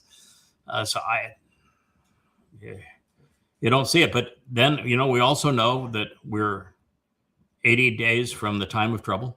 Next 7 years is going to be horrific for Israel. But I had a post on X this morning. I cited the prophet Yoel and Isaiah talking about the time that of Israel trouble begins on Shavuot, this Shavuot, 22 of May of 2026, and runs through Teruah, the 24th of September, 2033. And that 2 out of every 3 Jews are going to die according to the prophets in this time. And so you got to know that you need to be really careful, Israel, when you do something like this because of where you are on the time and what the prophets have said. X shut down my account on that. That I was promoting hate and that sort of thing. And I was reporting what the prophet said. And he said, we have it wrong. You can defend it. And I said, nah, just. No. Well, to be fair, I don't know that the prophets were necessarily hateful, but what they said in their own time would have been considered hate speech for sure. Because they were always anti-establishment, my people. But they were more anti-Jewish than they were anybody else. They hated Jewish religion and Jewish politics. Right. They were mostly anti-Jewish. Yes, they were. For writing inside Israel, Yeah, they were anti-Jewish.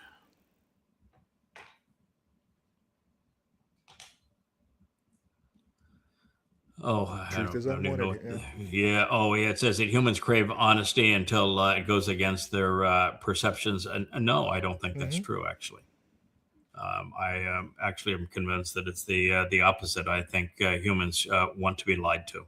They feel comfortable being lied to. That's religion. Comfortable. Yeah, that's what they want. Religion is nothing but a lie. I mean, there was no Jesus. Hashem doesn't exist. Allah's not a god. Those 3 religions are nothing but a lie. The basis of MAGA is a complete lie. The basis of socialism is a complete lie. No, people want to be lied to. They're comfortable being lied to. They don't. The truth is frightening to them. It's scary to them. It's outside of their framework. Truth is so exceedingly unpopular that you can't say that people crave honesty. No, they've never craved honesty, ever. So the social construct of civility is built upon a lie. I mean, everyone wants you, as long as the lie is acceptable to the social structure of whatever it is, then we're all maintaining that. Yes, absolutely. Yes. I'm in a program that practices rigorous honesty, and I can tell you that alcoholics are not the most honest people in the world with themselves or with other people. So absolutely. Yeah, I posted as a great example here. There was a congresswoman that was eulogizing the 5 servicemen that have died in this war. And they said, first of all, they're heroes. And I said, no, they're not heroes. There is nothing heroic about them. And they weren't actually fighting themselves. They weren't defending anyone. No, they're not heroes. Don't label them what they are not. They're dead, but they're not heroes.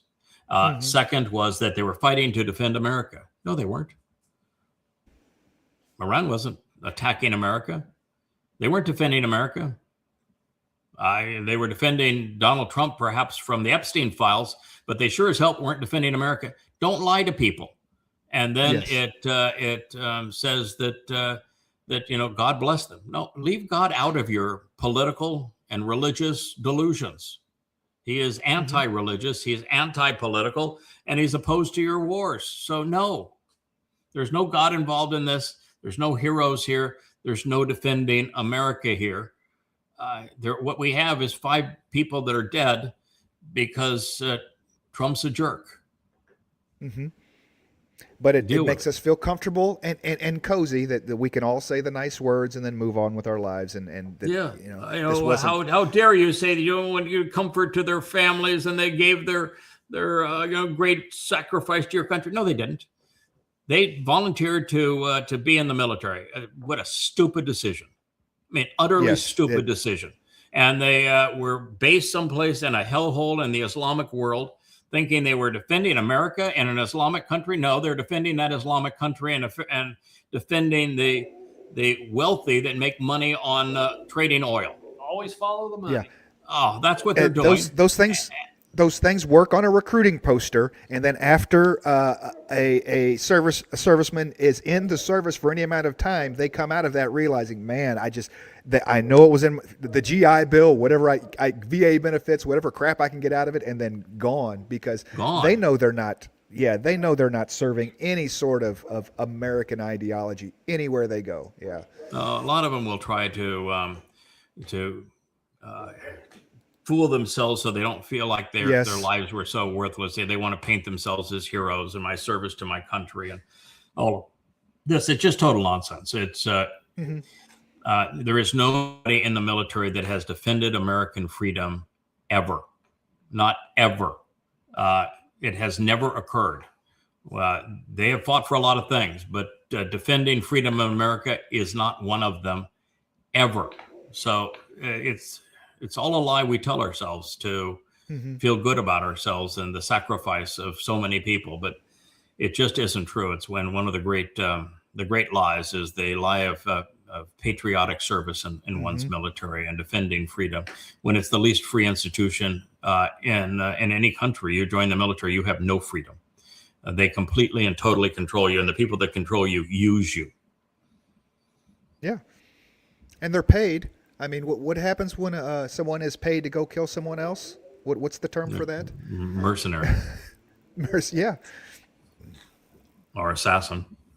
Oh, join the Navy now. You can be a pirate. You can be a kidnapper. Absolutely. Go Navy. Just the plumbing doesn't work. Yeah. Leia has I guess an addition to her dote they won. It's David.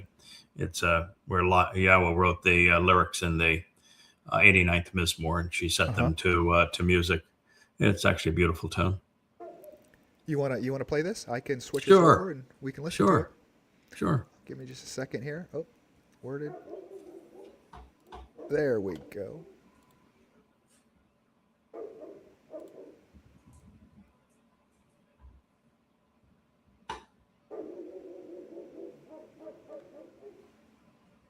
No, do I have no audio? Got audio now? Yeah. Family home through my chosen one, the person I Shema Yisrael, Yahweh is our Elohim, and he sings. I have a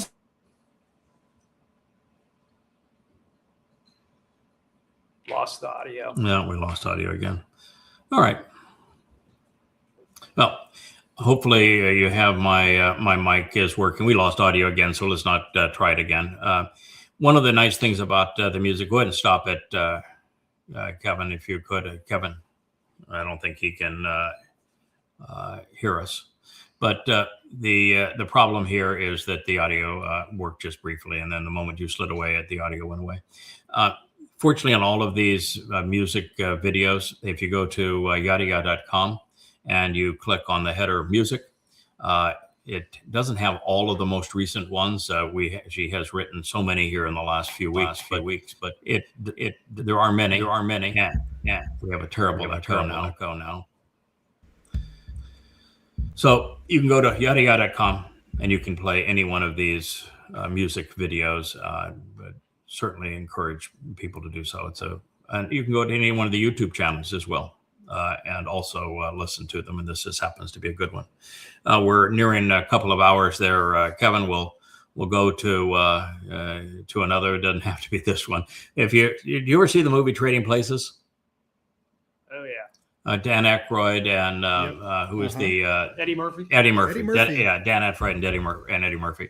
It's about two commodity traders that have a bet that they could pull somebody off the street that could do the job of commodity trading, and they get Eddie Murphy and he is put against Dan Aykroyd, and ultimately they are in on the scheme, and they turn the scheme so that they end up making a fortune. And it makes a fool of the old curmudgeon and racist commodity traders. I think it's one of the funny movies ever, and it has a scene feeling good. It's on the beach, and you've got one of the two characters on the beach, the other one's on a sailboat, and you see that beach right there. That's Carambola Beach. That is the beach where that was the final scene in Trading Places was filmed. Feeling good, Billy Ray, looking good, Elliot. That is where it was filmed. It happens to be a beautiful location. It used to be a rock resort. Rockefeller gave it up a long time ago, and it's gone through a number of owners and a number of fraudulent transactions along the way. But there is rumor now that a major hotelry is in the picture and wants to buy it and restore it. And if they do, would be a really treasured. Book through Marriott now. Oh yeah, it'd be a real treasured experience if it is upgraded to what it was a long time ago. I don't know if you ever stayed in one of the rock resorts. I've been to most all of them. Mauna Kea was my first. I loved Mauna Kea. Very simplistic in its view, austere, but it had an elegance all its own because of that. And then there was Little Dick's on Virgin Gorda, which is still gorgeous. Then Keneal Bay was on St. John. It got destroyed in the last hurricane, but I've been there a number of times. I thought the rock resorts, because they are austere. It's very simple living, but in elegant situations, and it would be nice to have that one back. I'll come visit in 7 years. The place will be nice. The place will be nice. I would encourage you to do so. I've taken Rich there now a couple of times, where there's a restaurant called Ama that's just up from there. It's one of our favorite restaurants on the island. And when we're there, we often drive to the resort and take a walk down there on the beach and check it out, because it's just such a lovely, lovely place.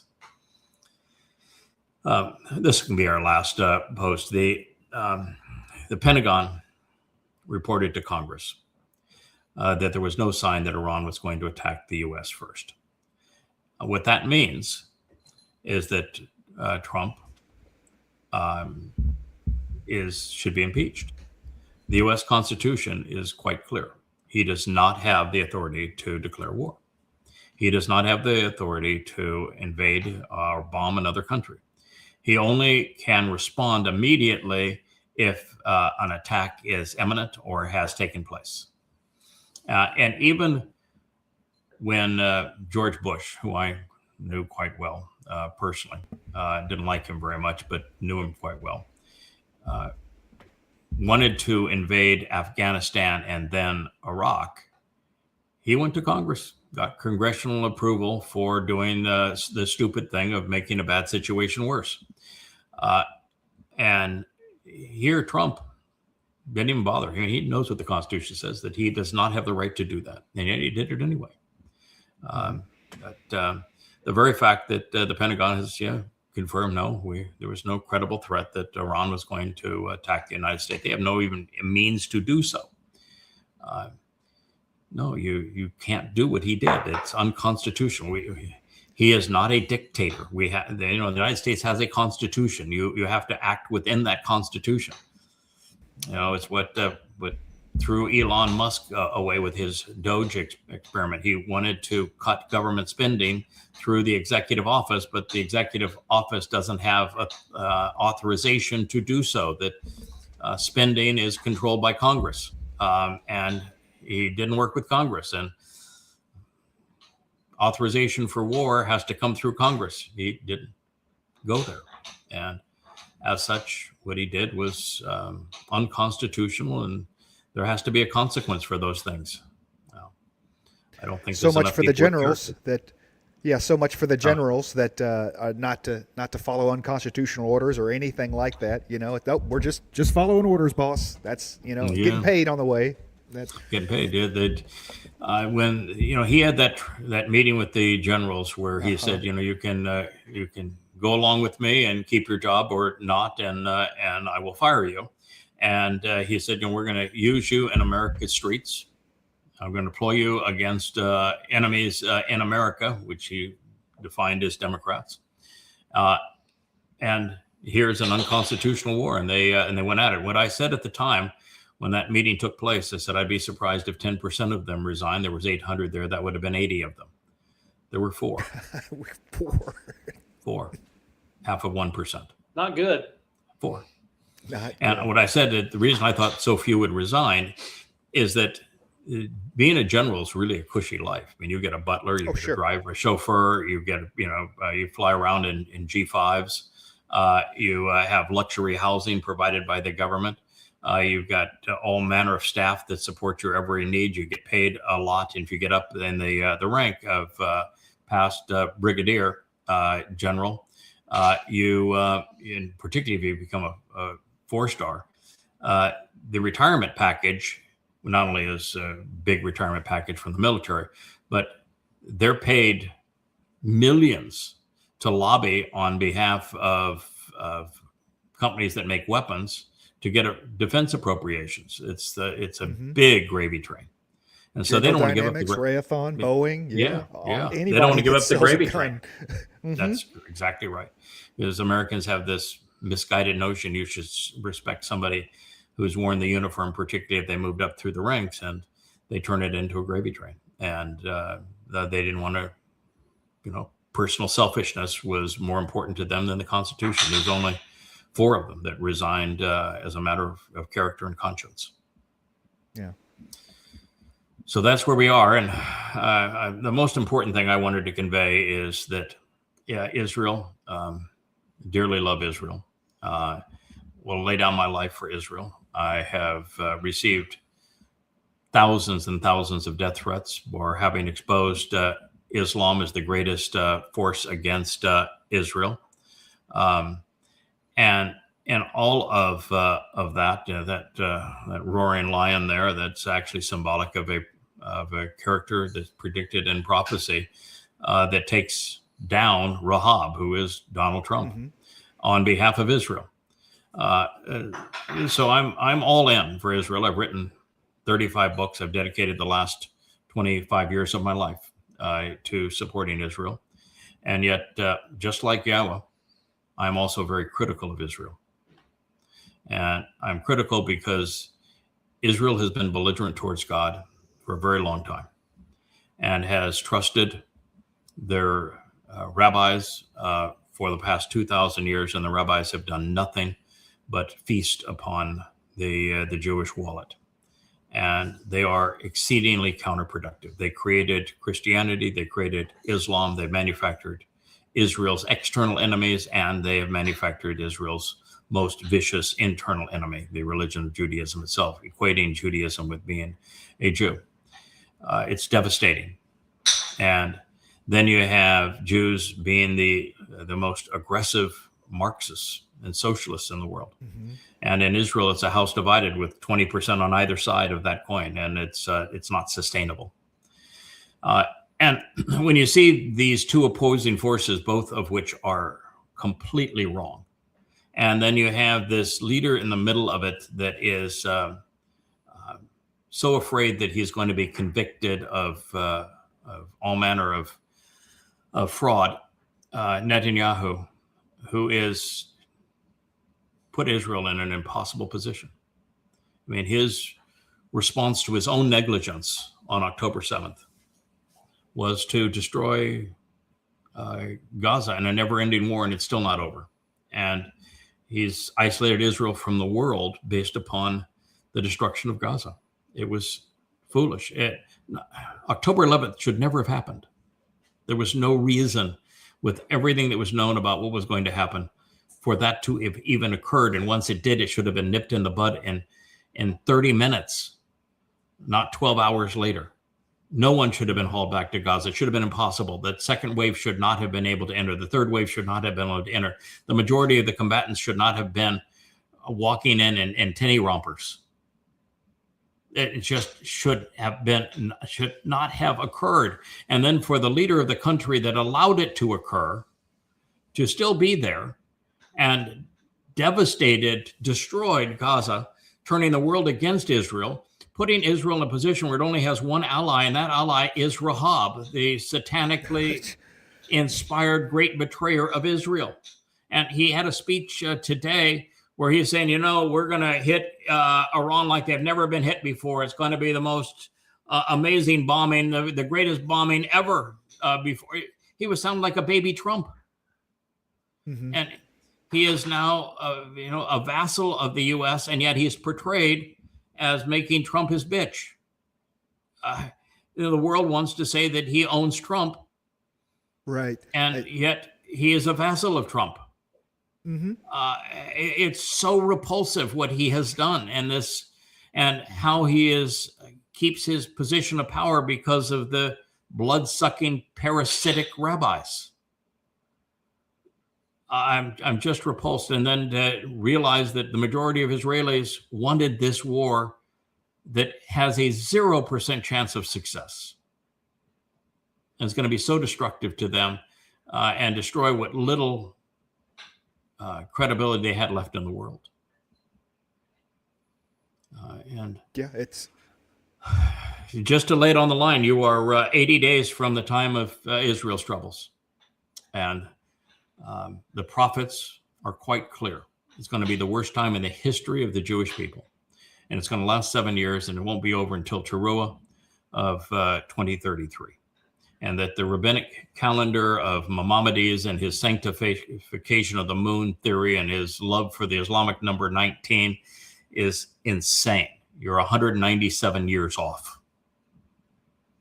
And you're valuing the rabbis who are actually separating you from God and irritating God in the process, and you don't even know or use Yahweh's name. You're looking for a coming Messiah to save you, and you don't know that your Messiah has been here twice before and he is returning as your king. You don't know his name. You don't know the date that he's returning. Now, I figured it out. Why can't you? Mm-hmm. It's sad. I don't know if we're going to ever wake up Israel. Again, we'll get another chance as one of the two witnesses with one of the great orators of all time, and Elia. But between now and then, I don't see Jews listening. And the reason is that God has said, you are so stubborn. You're so antagonistic to me. You're so self-reliant. You're so prone to your religion and your politics and your military that you think you can save yourselves.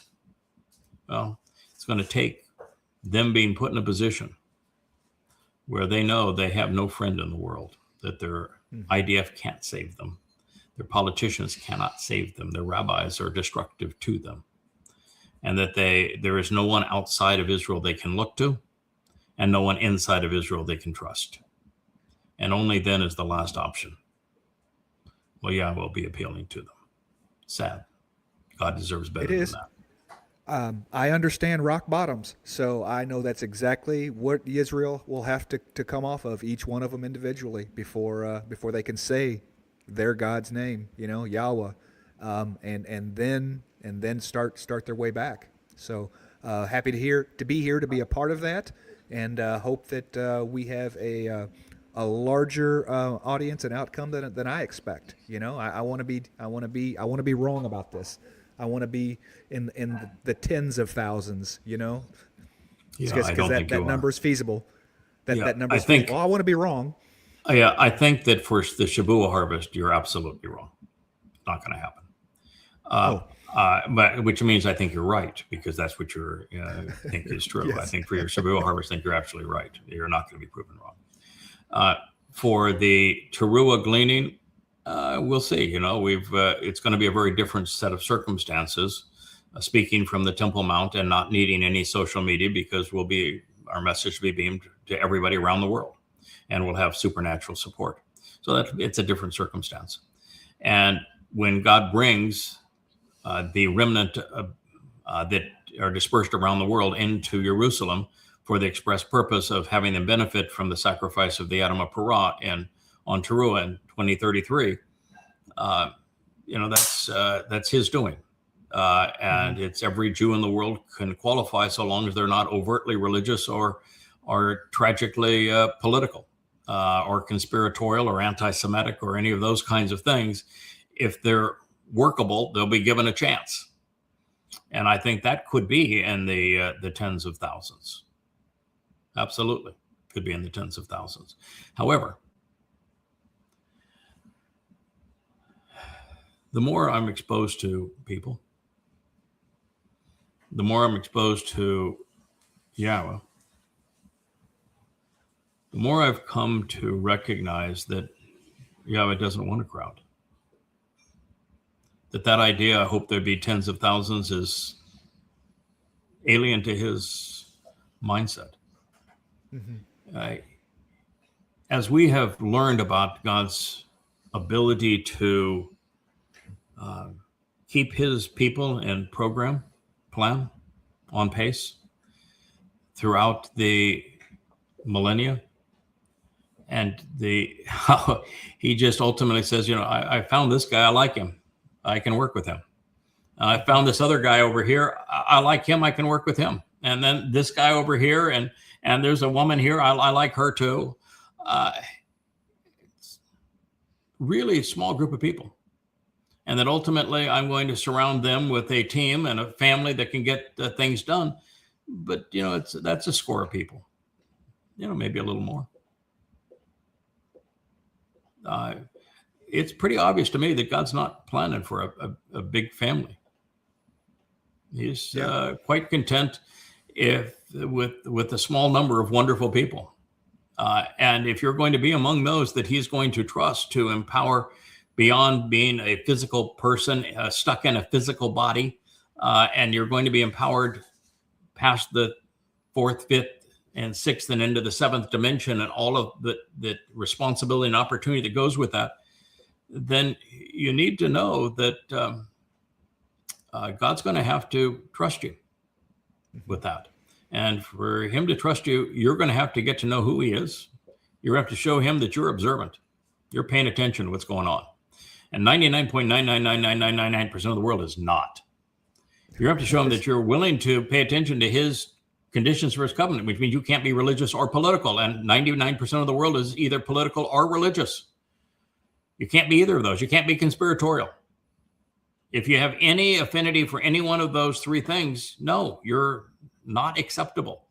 Then you have to show that you're responsive. It's not enough just to not be associated with religion and politics or conspiracy. You have to show that you can respond, and you will respond to God in an intelligent way based upon what he's offering and what he's communicated, such that you're making a contribution to his family and to the world and others around you. If you're not engaged working for him, you're not wanted.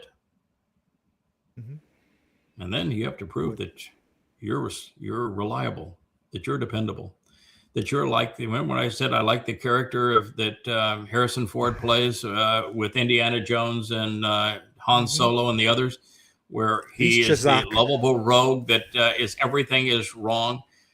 He had one where he is a pilot, kind of a seaplane pilot in the South Pacific, and the plane crashes. Yes. Yeah, one of the really cute with movies. Anne Hesh. Yeah, he's a lovable rogue in that one. Uh-huh. The guy that just does everything wrong, but in the end, he finds character and backbone and becomes a major contributor. That's what God's looking for. He doesn't want perfection. He's looking for somebody that makes mistakes and learns from them. Somebody who trips and falls and gets up and shows they can get going again. Somebody that's Indiana Jones didn't give up on his ark. He didn't know where to look for it. It happens to be in Jerusalem even now. But it's still, that's the story is sound. Look at the way that the character in Star Wars is played. He was just a rogue, but then became a lovable rogue because he developed a spine. He showed character. He was willing to put it all on the line for what was right. That's what God's looking for, not to fight for Star Wars or to look for the Ark of the Covenant, but that kind of personality attracts him. That's the personality of Dode. Dode made a lot of mistakes. He fell, and he finally learned from them. Now he needed an intervention to come along to that point, but so do many of us need a little help when we get down, and we need somebody to help point us in the right direction again. And we did that for Dode, and the result is that he did finish the job. That's what God's looking for. And there's just not enough Jews at this point to say that there's going to be a crowd. They're too afraid to say Yahweh's name. They're way too prone to support their IDF or their favorite politician or their rabbi. And that's all got to go by the wayside. And it's not just enough to get rid of the wrong. They have to then learn what's right and embrace it and act upon it and then show themselves worthy. During the return to Sukkah, the 1,000 years of nurturing in the garden, when God brings us back to the conditions of the garden, that's enough time to teach, model character, the value of learning, the skill set of making intelligent decisions, knowing how to be observant, how to be thoughtful. I got a lovely letter from Mariah, one of our favorite, talking about how she appreciated this whole lesson on how to think, how to evaluate evidence and to deduce intelligent conclusions and to keep learning and all of that. We're going to have 1,000 years to model that. And so I think that God can create as many people that will be part of his covenant family going forward as he wants in that 1,000 years with us serving as effective mentors. But between now and then, going to be sparse. How popular was God during the Exodus? How many of those original characters made it into the promised land? Two. It started with 600,000. It was 2, right? Right. Yeah. So, God's not ever been popular, even among his own people, even in their presence. Why would you think that'd be different now? Right. Having learned all the ways that God causes what he wants to happen, stay on pace while not infringing on free will and not imposing himself overtly in the process, I've just become a lot more relaxed about the whole thing. We'll stick with the job. We'll do what we can to prepare people that are willing to listen and help those who are already part of the covenant family grow in their responsibility. But we're not going to lose sleep over it. We're going to do the job the best we can and know that we have been in this position before and we came through. We delivered what was possible to deliver. And, there was a period of time where that God spoke directly to the children of Israel and they told him to go away, to shut up, and they never wanted to see him again.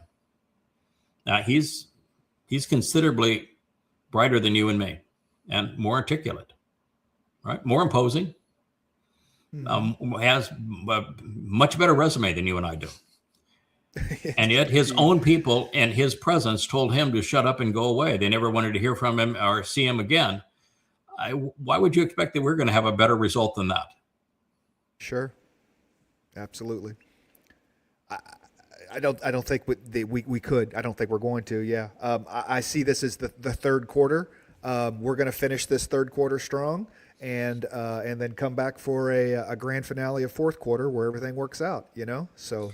Yeah, we're third quarter in the sense that we are nearing the fourth of 7 Moed Mikre, and then Teruah, the last 3.5 years of the time of Israel's troubles, where we create a sanctuary around Jerusalem, where we calm the situation as much as is possible around Jerusalem, where everything else is chaotic, is that fourth quarter push. So we will have that, but it's only 3.5 years. It's not 15% of the game, it's not, or I guess not 25% of the game. It's the last 3.5 years of what has been 6,000 years outside of the garden. So that's a tiny. You could call it the 2-minute drill if you want to, but yeah, it's at the end of the day, it's the end of it, right? It's the 1 second. It's the last shot in the final 1 second of that amount of 3.5 years of 6,000. You're on the last second. You looked up at the scoreboard. You've got one last shot. And it'll be a swish. We'll make the shot. Mm-hmm. We will prevail, and the earth will be restored. And it's not of our own. By that point, God's pretty active, and orchestrating these events. And He's already written the plan. We've shared the plan. We know exactly what's going to happen. We've told people what's going to happen. If you want to read about it, you can go to Time of Trouble, Volume 9 of the Yada Yawa series from yadayah.com is what I would encourage you to do. And there it is. That's Sirah, Time of Trouble. And read it, and you'll know what we know about what's going to happen.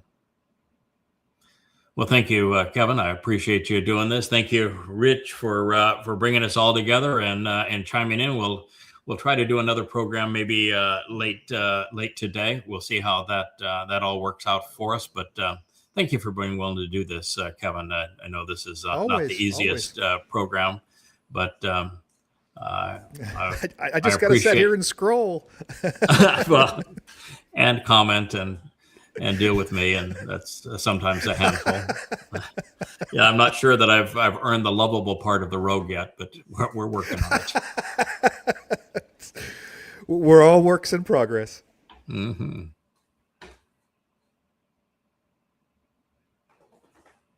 Hey there, thanks for tuning in. That was Fetch. Gotta run now. Catch y'all on our next podcast.